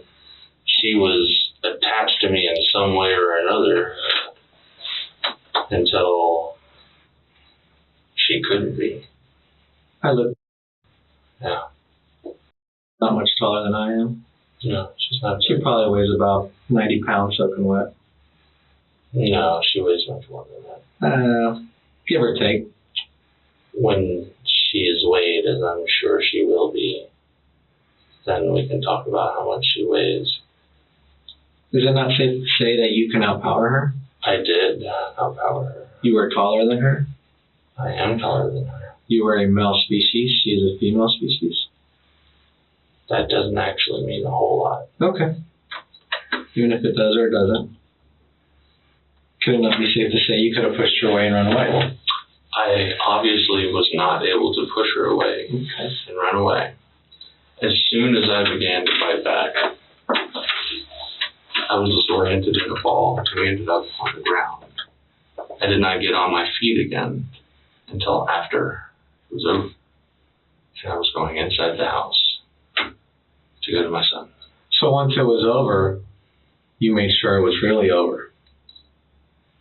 How would I do that? You made sure that it was done 100%? No. Okay. I wanted to get away from her. So if I was to drown, and somebody would pull me out of the water, I'm not completely dead. They start CPR on me. Okay. And there's still oxygen in my brain. Mm-hmm. Correct? So in order to choke somebody out, you can go unconscious before losing oxygen to your brain. You got to continue to choke that person out and cinch down on that neck and deprive that oxygen. I held on to her as long as she was moving. Okay. If she had stopped moving and I thought that I was safe, I would have let go of her. I actually wasn't thinking very much through that process. My body was doing the thinking for me. Okay. What do you think was going on in your mind whenever you had your arm around her neck? What was going on in the base of my mind where I don't think? Something reptilian, probably.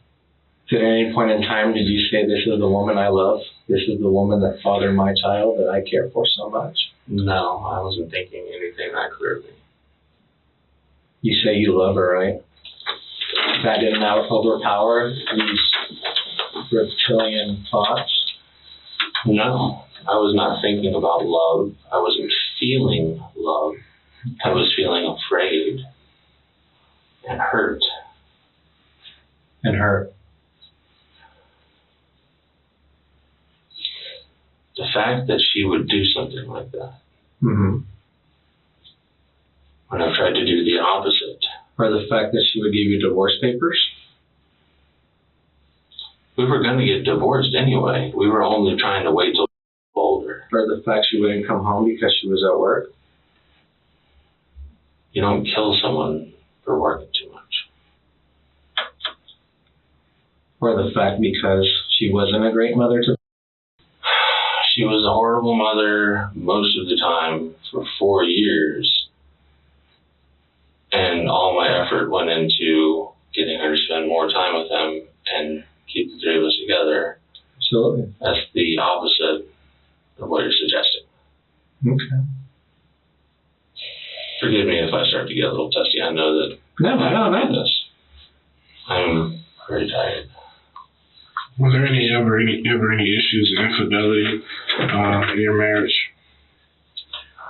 Not infidelity, unless when she came to me talking about setting up the relationship agreement, I had a very strong feeling that it was because she had found someone that she wanted to have some other kind of relationship with, which is something we discussed 2 years ago, the night that she stopped sleeping in the room with me and started sleeping. This is the first time I ever thought she actually was acting on it. And I thought it was a woman. She told me that it was a man. She did not tell me who it was. She said that they don't click. And that is literally all the words that we exchanged don't matter. Because I don't want to hear about it. How long ago was this? Like a week ago. Kevin, why was her vehicle ready to go? Both her work truck and her minivan. I drive the minivan, and I don't know what you mean by ready to go. Her personal belongings were in the pickup truck, They as always if are. she was ready to leave. Why wouldn't she have left? Whatever was in, she hadn't gotten breakfast or lunch. I don't understand your question. Okay. Whatever was in her truck is whatever would always be in her truck. Yeah. What was in the van?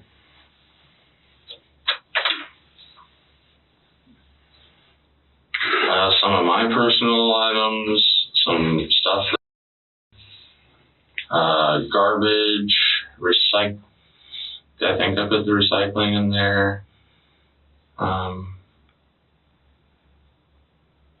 Yeah, and full of stuff to throw away, and I think there might have been something to take to mom and dad's. So there were some personal belongings for Kevin, some personal belongings. Dead, but no personal belongings. Where was Kevin and Ben going to go? I'm sure she has personal belongings still in the van. Okay. She only rode with us anywhere in the van like 2 or 3 times a month. Yeah. The vast majority of the time, the van is just for Ben and I to get around. Okay. The last time that she did ride in the van with us. We went to town on Sunday or Monday. Yeah. So I guarantee she left something in there. And who knows what was in there from before that day.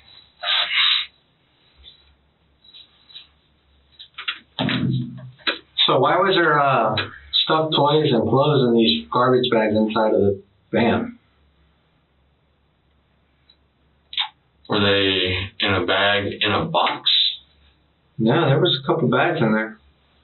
Just by themselves, and clothing in them. It was in Goodwill stuff. It was in the front seat. That might have been also the Goodwill stuff. If there wasn't room in the back, I would have put it in the front seat because there would be nobody riding in the front seat. There was probably more than one. I only remember putting, the only Goodwill stuff to go to Goodwill I remember putting in there was in a box, in a bag, and I probably put that in the front seat. There may have been another one in the back somewhere. And there's probably another box inside the house with other stuff that needs to go to Goodwill. All right, let's go over the timeline because my memory isn't great. I didn't take any notes. Sure. You'll need to unlock your iPhone first. No, thank you. What time did she wake you up? Tell me. I do not know. Okay. You had to guess. What time was it? I honestly don't know. Okay. What time do you normally get up, or she get up? She gets up anywhere from 4 to 6, Okay. depending on what she's doing that day. Okay. And since I started making her breakfast, Yeah. she's probably had me up by 5:45. Okay. So what happened this morning? Let's go over that again. What exactly happened this morning? The moment she woke you up. Okay. I went to the bathroom, got on the inversion table, came out into the living room, saw her coming out of the bathroom. She gave me a hug. She told me to come outside. We went to the shed, and I had the worst day of my life. Okay. If I may, Yep. 1 second. Because I was at your residence, and I understand that you do have 2 bathrooms inside, correct? Yes, she was coming out of the one that has the cat litter in the tub that's by the bedroom. Okay, so you saw her coming out of the bathroom from the bedroom that you sleep in? No, I was in the living room. Okay, all right. Coming into the kitchen. Please continue. I just wanted to clarify that. You tell me where to continue. From you seeing her from the living room. She gave me a hug and said good morning. She said, come see what's in the shed. I was outside. I heard something in the shed, went and looked. She told me to come look. After we got out on the steps, she told me it was baby possums. And then? We went to the shed. Okay. What happened in the shed? We opened the door. She stepped up. I stepped up. She told me, we stayed right there, just barely inside. Yeah.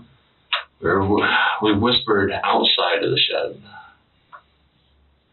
And when we were inside, I don't think she spoke. I don't think she whispered anymore. Maybe she did. She said, look up there and wait. So we waited. Okay. Give me just a second.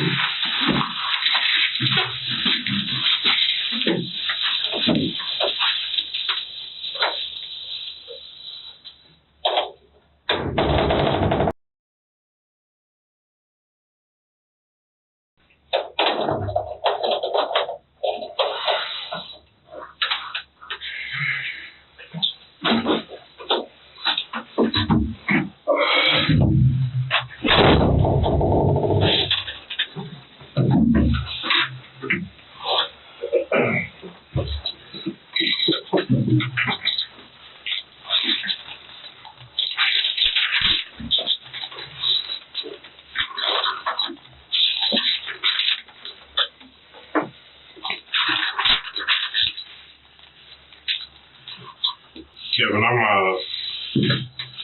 gonna be straight up with you. I have a serious problem with some of the things that you've shared with me and Detective Gordonio. I'm very disturbed with the manner in which your wife died. So, I don't understand how you are because, you said you love this woman and you don't recall what exactly was around your neck. You don't recall it being removed from your neck from what you've told us. So if you can't recall these things, I have no reason to believe that your life was even in danger to begin with, because there's no marks on your neck. I have scratch marks on the back of your neck that we see that could be defense marks from your wife trying to get away from you or trying to let you know that you were hurting her. So the point I'm trying to make to you is the things that you said to us aren't making sense. I don't know. Let me finish. Yes, sir. You said you held on to her with your arm around her neck until she stopped moving. Nothing registered in your mind to think that you was going to kill her? Huh? I don't recall her stopping. You don't recall her stopping? I held on. She was moving. No, but here's the thing. You told us, correct me if I'm wrong, Detective Gardino, did he not say when we talked about this moments ago that he held on until she stopped moving? That's correct. I believe what I said was that I held on and held on and held on and blacked out. Blacked out from what? Adrenaline, stress hormones.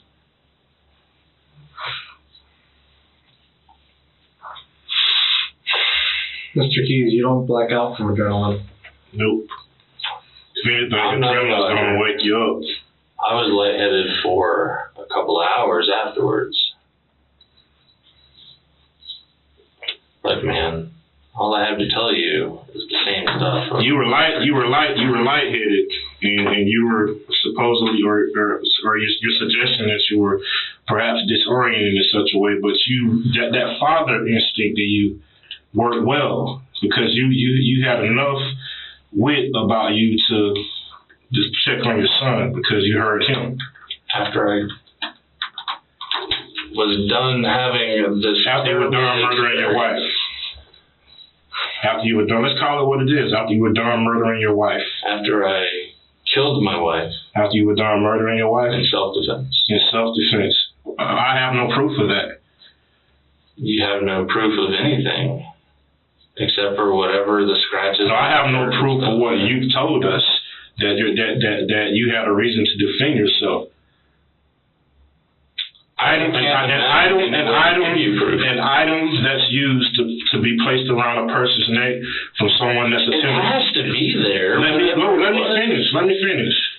An item that's used to be placed around someone's neck in an attempt for that person to strangle another person, we refer to as a ligature. All right? There are no ligature marks around your neck. You can't recall how you got the ligature from around your neck. And so my thing is this. If I'm being choked, the first action that I'm going to take is to get whatever it is that's cutting off my air supply from around my neck. Regardless of what the person is trying to do to me, I need to breathe. Because if I can't breathe, I can't think, I can't function. But you're saying that you don't remember how it got from around your neck. You don't remember what it was that was around your neck. So how can we justify your argument of self-defense if you can't remember what the item was or remember how it got from around your neck? I never saw the item with my eyes. But if it was around your neck, you could have felt it. It would not have been Was it a fishing line? Do you want was it a rope? Was it a fishing line? Was it a rope? Was it a belt? Maybe a rope. We know how things feel. I didn't see it. It wasn't there long enough to stop me from breathing for long. I immediately Okay, threw myself all right, so back onto her. So it wasn't there long. It wasn't there long enough to stop you from breathing, but you felt that was enough to murder your wife.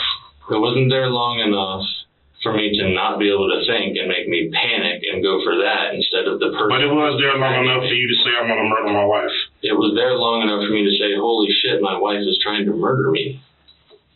But if it wasn't there long enough, how can you suggest she was trying to murder you? Why else would she be trying to strangle me at whatever time in the morning in the shed? I'm not even sure anything was around your neck, man. I have no idea how I could ever possibly prove that to you. So I think you're going to have to call that whatever you decide to call it. Mr. Kevin. Yes, sir. Here's where I know you're full of shit.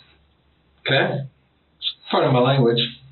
You went back looking for that phone. Okay? You moved her to find your phone. Right? While doing so, you stated that you saw her phone, right? And it was broken. Well, guess what, mister? You walked right past the so-called object that was there to strangle you. So how did you not see it? How was it around at your neck? So you found it. Did we find it? You tell us. That's what you just told me. Was it there? Because obviously you don't know where it's at. Just told me that it was there. You just told me I'm that. asking you, did you walk past it? Did you not? Did you not see it? I had to have walked past it. Okay. I was looking for my phone. You were looking for your phone. And I was trying not to register my wife's body on the ground. I was very focused on the phone, trying not to notice anything that was not a phone. I found her phone, and then continued looking for my phone. But later on, you noticed all the dirt and saliva all over your body and said, oh shit, I gotta go take a shower. How would I not when my son pointed out to me that I was covered in dirt? When your son possibly seen you murder your wife. Listen, if my son would have seen anything like that, all you would have to do is talk to him about what happened this morning. I already did. He would say, well, obviously he didn't say that because it didn't happen. It didn't happen? You didn't murder your wife? My son would have told you. Daddy did not kill Mommy. Mommy is no longer here. Where's Daddy at right now? Are you saying that's what he said? I don't know why you're saying that to me then. Okay. Where is Daddy right now? Are you asking me then? That's what he said. Yeah, he's probably wondering where both of his parents are. Okay. What happened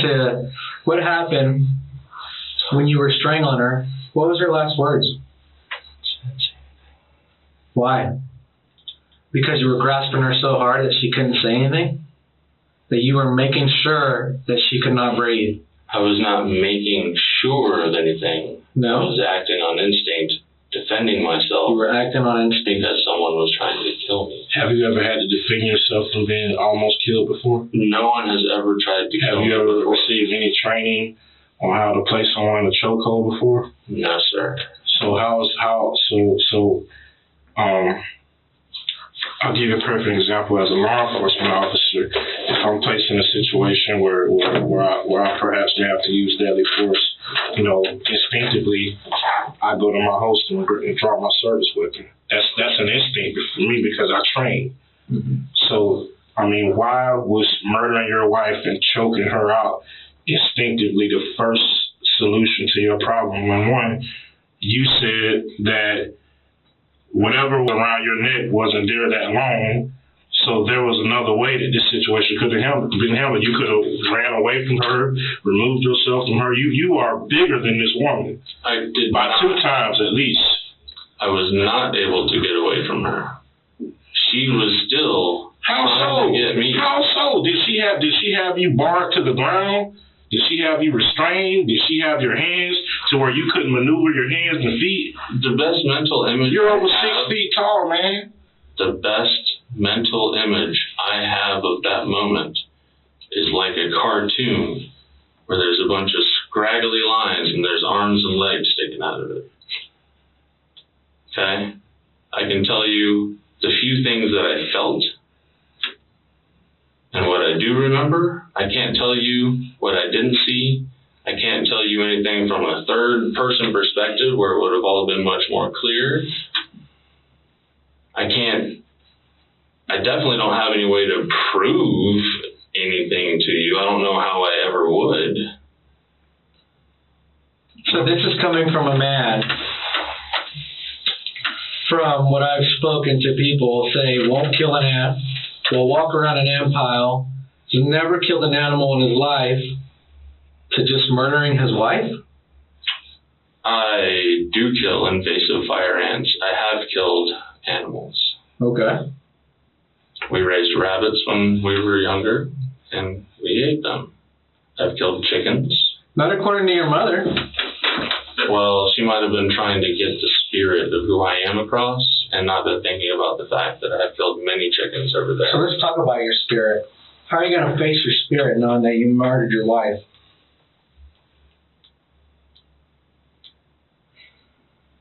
If you want something different to come out of my mouth, you're going to have to give me something different to respond to. You murdered your wife. I did not murder my wife. Your wife? My wife tried to murder me. How? There's no evidence of that. That doesn't. You do not have any marks around your neck to indicate that you were strangled.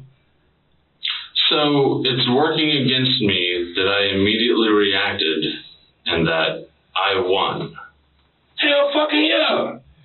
Well, then that's going to have to work against me because You're 6 foot two. You're 6 foot. Wow. So you feel like a big shot. You choked this little woman out. Who said anything about a big shot? If someone is trying to kill me, someone you love, the mother of your child. If the mother of my child tries to kill me with an object that you said wasn't around your neck that long. So apparently if it wasn't around your neck that long, you got control of the situation before she died. So you had a choice. Do I go forward with murdering my wife or do I stop? You chose to murder your wife. There was no choice. Why wasn't there a choice? If the object was no longer around your neck, there was a choice. There was no moment where I made a choice to do that. I reacted. We fought. You did make a choice. Not with my higher brain. Listen, man, I'm telling you. I'm gonna give you another example in my profession. Me and Detective Garduno get into an altercation, and he put his gun out on me. I pulled mine out on him. He put his back and said, "All right, I quit." If I shoot him still, I'm wrong because he gave up. I had a choice. Apples and oranges. No, it's not. You had a choice. If the threat was no longer there, which I don't believe existed right now. The threat was right there on the ground with me, still clawing and trying to kill me. No, clawing to tell you that he was hurting her, that she was fighting for her life. Reaching for whatever it was that was still on my neck so that she would get the chance. But you said it wasn't there that long. I said I don't know when it came off. It obviously wasn't there long enough before I reacted for her to stop. In the situation that you're putting forward, the way that you think, I know you don't really think this, but this is the words you're using in my perspective. I should have just stood there long enough for her to have actually cut the oxygen off my brain long enough to where I would then panic and I just don't understand where that makes sense to you. Mr. Hughes, I'm not saying that at all. What I'm saying, based on what you've told us today thus far, this started in the shed. You said she came up behind you, placed something around your neck. You don't know what it was. I'm telling you that we have the sense of touch. So you can, based on the sense of touch, you can determine whether it was a rope, a belt, a fishing line, an extension cord. But that's beside the point right now. When you felt whatever it was go around your head, she said, "I'm sorry." That's what you said. Your head, you backed up into her some kind of way somehow. You guys end up on the ground. After you end up on the ground, a struggle ensues on the ground, and you're saying that you don't remember whatever it was around your neck being there that long, but whatever happened, you end up with her neck in your arm, and you don't let go until she stops moving. That's murder. I'm not aware of her not moving. All the time that I was aware of my neck on her, she was moving with my arm on her. You said but let me refresh your memory, because remember, this is on tape. I'm sure you recall. You rewind it. Let me hear where I say that she was moving, and she was moving a long time. And when I came to, she was not moving. She was laying on me, and my arm was no longer around. You came to from what? Yeah, but here's the thing. You said that when we asked you why didn't you stop? Remember when we asked you that? Mm-hmm. And you said because she would not stop or attacking you or fighting you, and you held on until she was no longer moving. That's what you said. I hesitate to call it a thought process or chain of thought.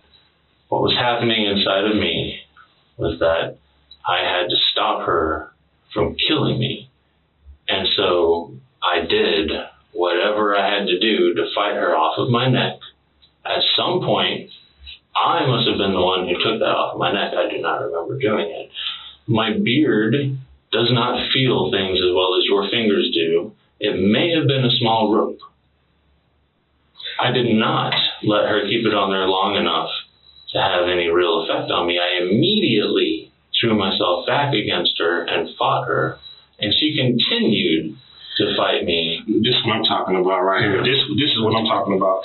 See, now I feel like you are starting to just become honest just a little bit about the situation, because see, you're starting to use words like allow, let, things like that. That means that you were in control at some point. That means, like I said before, you had a choice. When you allow and let somebody do something, you are in control. You have a choice. What would you do if you were in the situation that I was in? I wouldn't murder my fucking wife. I didn't murder my wife. All right. I don't know what you call it if that ain't murder. You're going to continue to throw whatever you have at me. I'm going to keep giving you the same story. The reason that you're not going to prove I murdered my wife is because I didn't murder my wife, and therefore there is no proof that I did. The reason that... Oh, there's all the proof. All the proof is there that you murdered your wife. You strangled your wife. You put your... Hold on. You put your arm around the woman that you love. You showed no compassion to this woman that you love after the fact that you murdered her. You did not sit there. You did not hold her body. You did not call her name. You went inside to check on your child that possibly seen you murder your wife.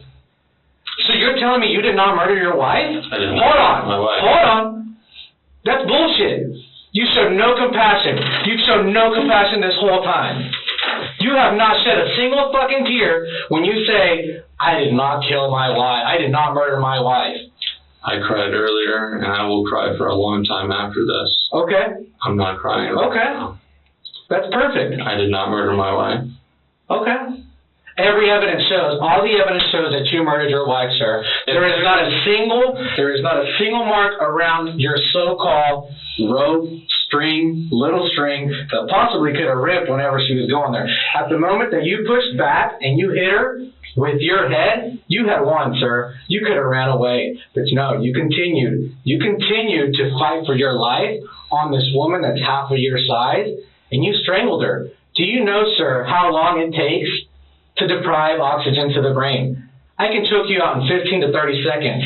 But if I keep continuing and just cinching down and letting that hatred out on you, it's going to take me a good 3 to 5 minutes before you are completely dead. In those 15 to 30 seconds, you are knocked out. Your body cannot move. Your body will not function. So you're going to tell me in 15, 30 seconds or a minute? I'll give you 2 minutes. You did not do her body. How long I was? So I held her body for 5 minutes for this woman that I love. This woman that I love. I love her. You can yell at me and attack me all you want to. So give me the facts. Change anything. Give me the evidence. What evidence? I don't have evidence for you. What evidence could I possibly have? Okay. Okay, now, if you have all this evidence that I killed my wife intentionally instead of trying to save myself in a desperate situation, then there's no need for any more of this conversation. And there's definitely no need for you to yell at me and try and get me to change my story and tell me that I've said different things when I haven't. Does it make you uncomfortable that I yell at you? I think it makes everyone uncomfortable. Yell at you? Did it make you uncomfortable when I yell at you? Of course. Yeah? Yeah. Maybe she yelled at you one too many times. Come on. Did she yell when you were choking her? No. She didn't yell when I was choking her. Why would she tell her coworkers that you never let her speak? That you were controlling about everything? That you were controlling about... You just proved to me that you were controlling about... You despise her mother.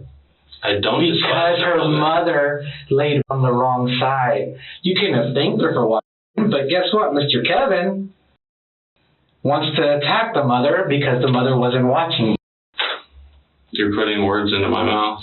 I don't. You said it so yourself, sir. I said that she could have killed my son. From my perspective, that she didn't in the future. My perspective, you gave her another chance, and the second chance, you became aggravated, and you told. No, I told her immediately after the first time I wasn't aggravated. I was distressed. Okay. Was quite aggravated. You called it distress, I called aggravated.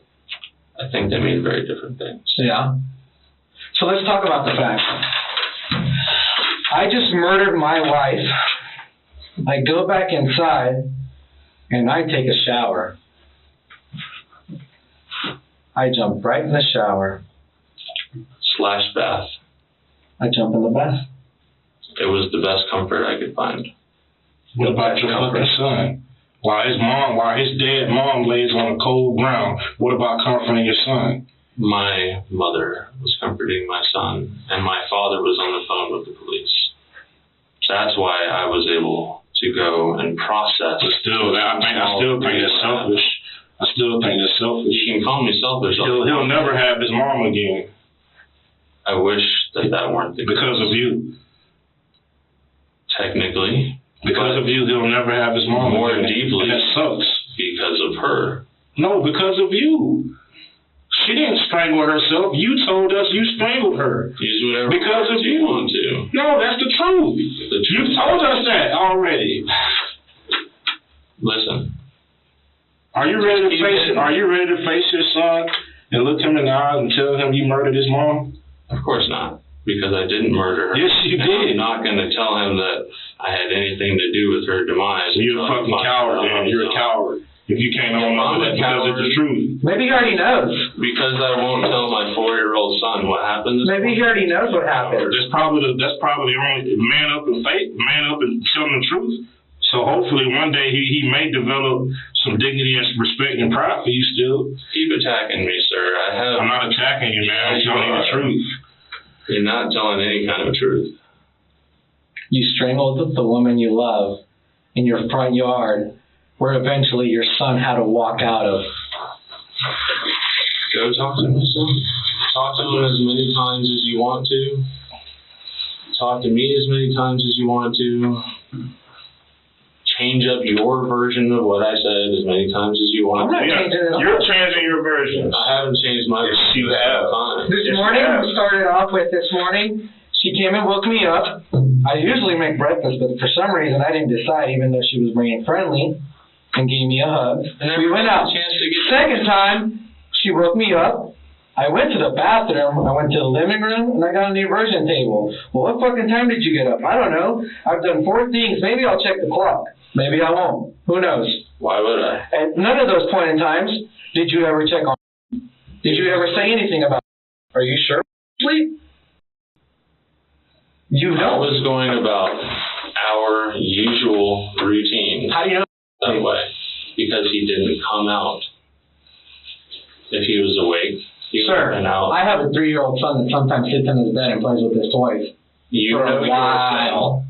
You For a know while. your son. I know my son. He would have immediately came out if he had woken up. He didn't wake up until there was no one in the house, which is why he was crying. Maybe you overwhelm your son sometimes, sir. Maybe you don't give him enough personal space. Maybe you don't let your son grow up. I think my son's growing up quite fast. He is. Very, very smart. Very, very smart kid. Beautiful kid. Good looking kid. 5, 6, 7, 8, 9, 10. He's going to be thinking, where the hell is my mom? He's going to be thinking that today. The last thing he thought about was planting flowers with Monty. He told me that himself. He remembers going on a walk with Daddy. I'm not sure if I'm supposed to respond to that. I have nothing. I'm just telling you what's going on in your kid's mind right now. Okay. I'm just telling you. I'm already worried enough about what's going on in my kid's mind. I'm worried sick about how to handle the situation with my son. Let me tell you. I don't think so. I think you already have that covered. You want me to tell you how to handle the situation? Yes, go ahead. All right, so I got some questions about the shed. The step ladder that was in the shed, you know, you said that's normally not in there. So you placed that in there? No. Who placed that in there? I assume my wife did. Your wife wasn't home. When are you talking about?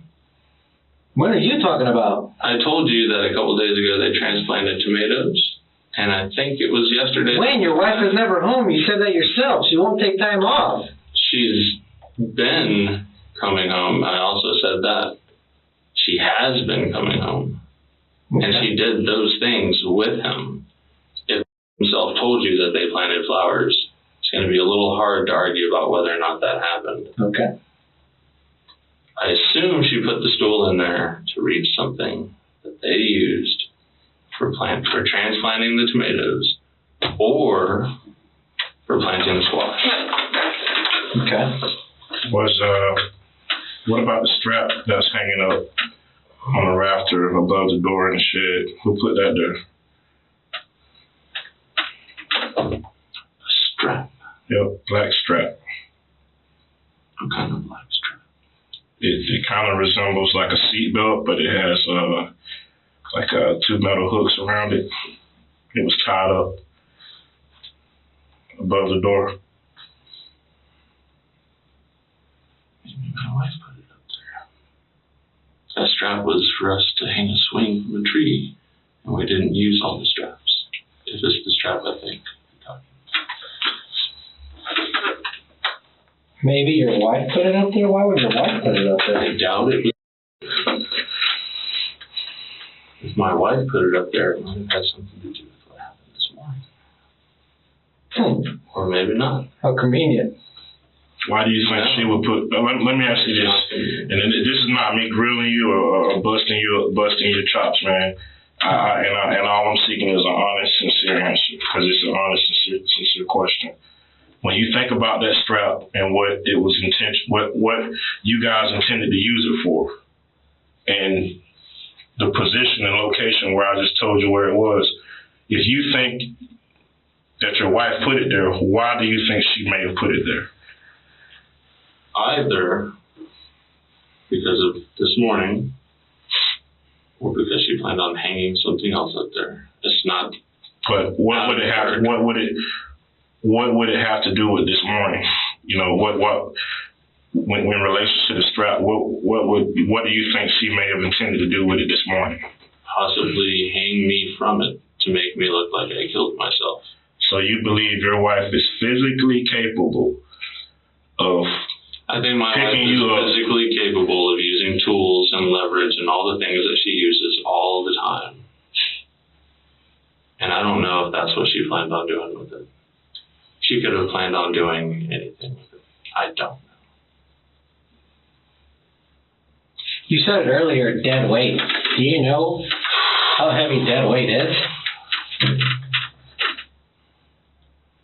Sir, if you were to be deceased at this moment, it would probably take me and Mr. Dixon there to pick you up of this dead weight. Being that you've claimed that I'm twice my wife's size, you obviously think I weigh a lot more than I do. And I still don't see the point of your statement. How would your wife hoist you, use leverage to make it look like you killed yourself? There's a million different ways that people... Really? Enlighten me, because I don't know. God damn, That was the farthest thing from my mind when I asked you that question. That's the first thing that popped into my head when you said there was a big strap hanging from the rafters in the shed. Well, I mean, it's an article that we found at the crime scene, so it's not unusual for me to ask you about items that we found at the crime scene. I didn't say it was unusual. But I mean, I wasn't thinking along those lines based on your answer. Well, she planned on using it for something. I don't think we're ever going to get the chance to ask her. You murdered your wife. Sure of that. Because I didn't kill my wife in self-defense. Because my wife is dead. I did not murder my wife.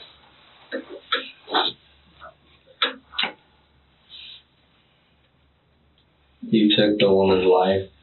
That is murder, sir. I did take her life. That is murder in itself. So what happened with the stool? Did anything happen with the stool inside?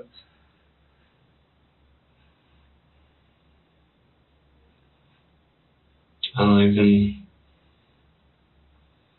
Did you step on the saw stool? it afterwards. Did you step on the stool at any point in time while you were inside the shed? I did not step on the stool. Okay. What if I told you we found a bare footprint on it?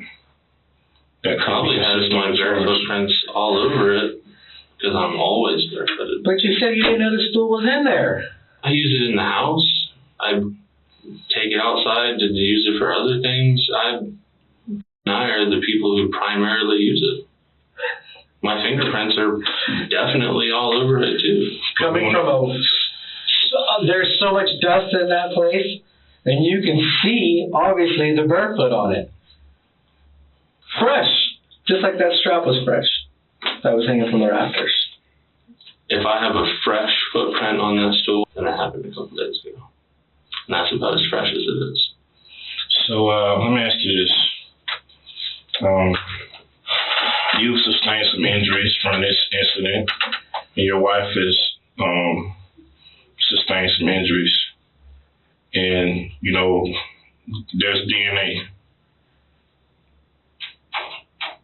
What makes you certain that we may not find your DNA or your wife's DNA on that strap?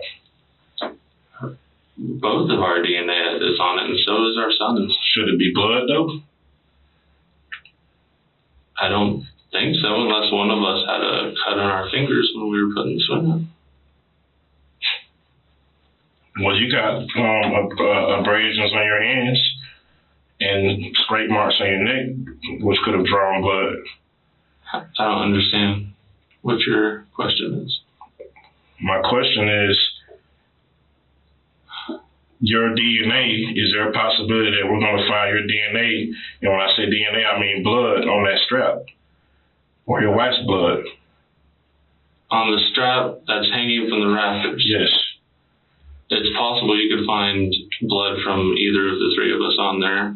Why would your son's blood be on there? He could have had a cut on his finger when he was touching it. You might find blood from our dog or our 2 cats on it. I don't think you're going to find blood specifically from anybody on it, but I have no idea what's on that strap. The 3 of us used the straps to hang the swing that's in the front yard. So is she home or is she not home? Because now I'm confused. We're putting up swings. We're moving stools around.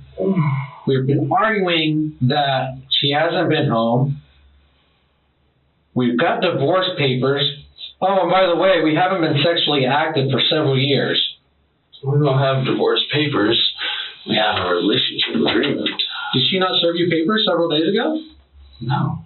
No? Okay.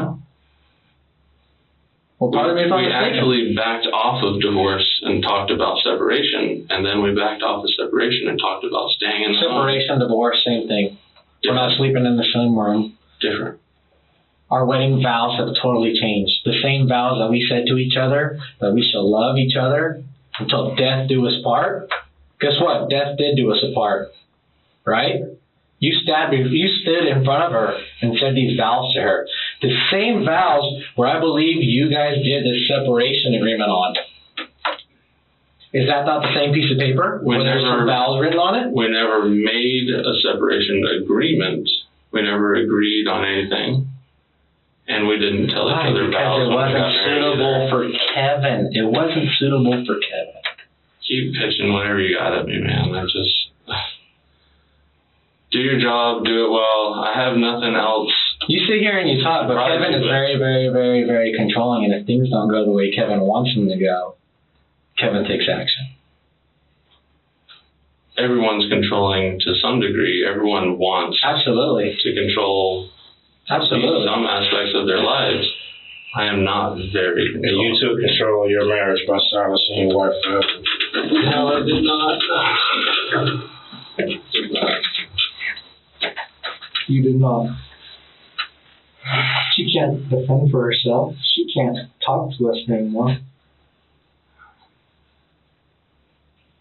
Would you be willing to give us a DNA sample?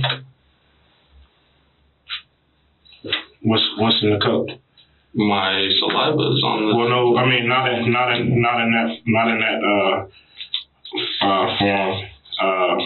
We would have our crime scene technician come in and take a buccal swab, and you would sign a consent form. Would you be willing to do that?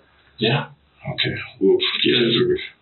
My DNA is all over everything. I don't really. Yes. Would you be willing to give us consent to search your cell phone? To search my cell phone? Yeah. Why would I do that? Why wouldn't you? Why wouldn't you want us to do that? Because honestly, you're talking to investigators about the murder of your wife, and just like it's our job to determine if there was any malicious intent, it's also our job to exonerate you as well. Bring it in here. I will unlock it for you, and then I'll sign a piece of paper telling you to snoop around in it. Why would you want to unlock it first? Because it is locked. Okay. We got ways around that. Oh, well then you don't need me. Or you could tell us We still need your consent. It's your phone. You could tell us the passcode and sign the consent form, and we'll search it. Listen. I don't know what else to say to you guys. I'm very tired. I'm done for now. I just really have. You keep nothing saying you're else tired. Why are you for tired?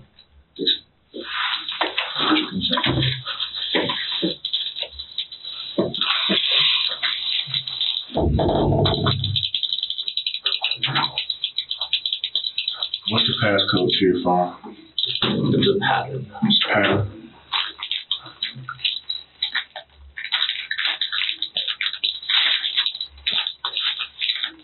We'll wait until he brings the consent form back.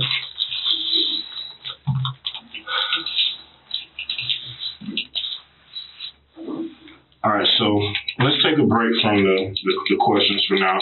What I need is to take a real break, please. Hey, Sarge. What do you mean by real Need bite? one more for DNA. One where I can rest. You can rest. Sir, you just murdered your wife. You think we're going to let you go home? You're being temporarily detained for the murder of your wife. Did not murder my wife, and I didn't say anything about going home. You're gonna let me go home whenever you let me go home. You're tired because you used all your energy on your wife, strangling her. You know, a lot of the things that you're trying to say to get a rise out of me, or you can say something different, are actually quite cruel. Absolutely, because Kevin is controlling. Kevin manipulates his way around people, and Kevin likes to change words on people. I didn't change any words. Not in Yes, sir. Just dwell on the moment that you murdered your wife.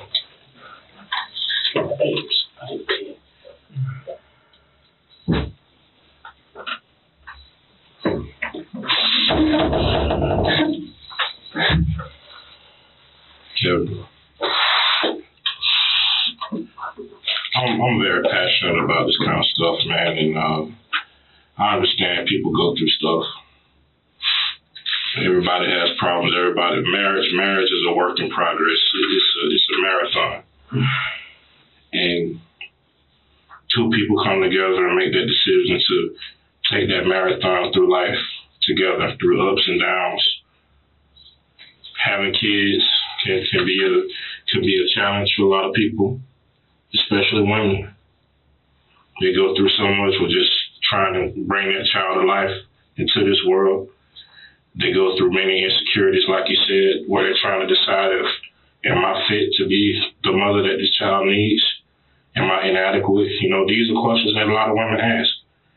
And, you know, the amazing part about your situation is you chose to be there for your son in a time that, according to, you know, some things that you observed, his mom wasn't ready for. And I commend you for that. I really do. Sincerely. I'm a father myself, so I understand what it's like to have love for your children. I understand what it's like to have that protective instinct, not to want to put your kids in a dangerous situation, whether that person intends to be dangerous towards the child or not. An example, the situation with his grandmother. I'm pretty sure she loves your son, but sometimes people just don't have that parenting gene to make wise decisions. So I totally get why you got upset back then. Now that was back then, this is now.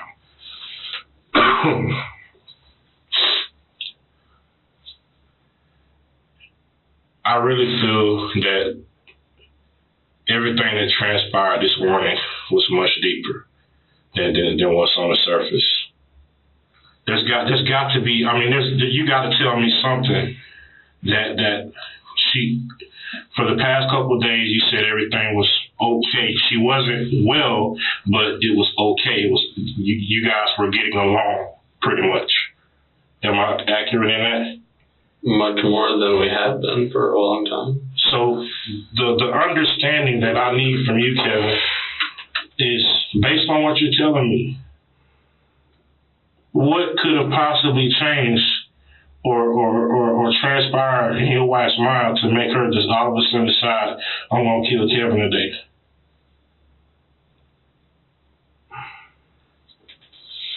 I don't know what was inside of her mind. Did y'all get a new life insurance policy or something recently? No, and is it the boyfriend that she told you about? Are things getting serious between them? I wanted her to find someone she could have a relationship with. She wasn't having it with me. I honestly wanted her to be happy. If it would have made her happy to have a relationship with someone, I wanted that. I suggested it to her back in Goldhead.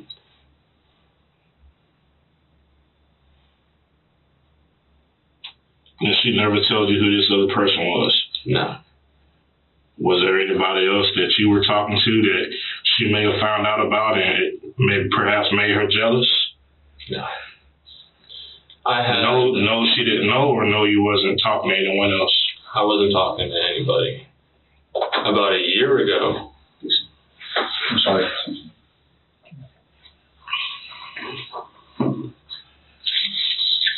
Go ahead, I'm listening. About a year ago, I was talking to somebody, a friend, an old friend, but it was never going to go anywhere.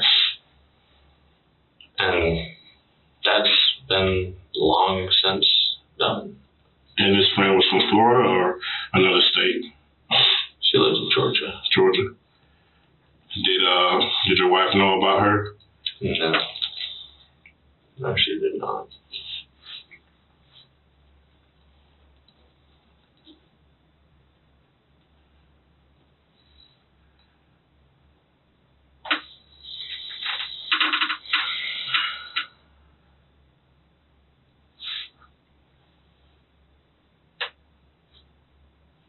Kevin, what's your home address?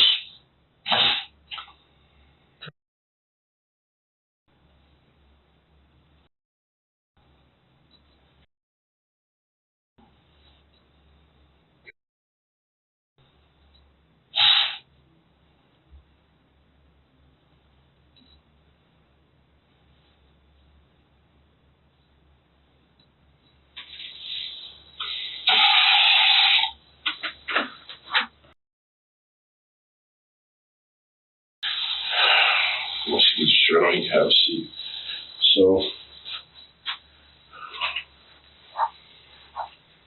if you were given the opportunity to say anything to your son, what would you say?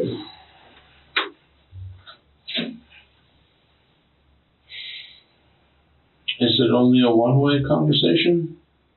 And I would say, have fun with Grandma and Grandpa. Good night, and I love you. Have sweet dreams. And I'll see you soon.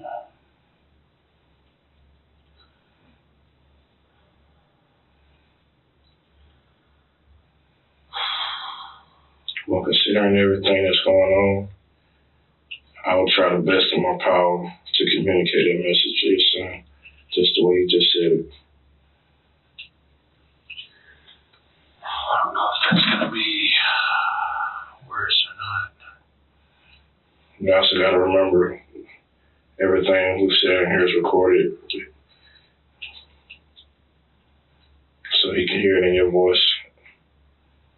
Those words. That's good. Well,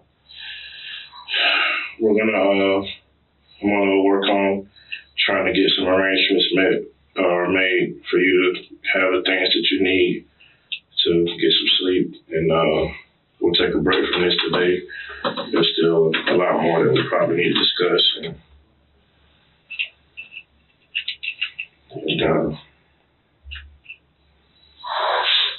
Can I go to the bathroom? just 1 second, all right?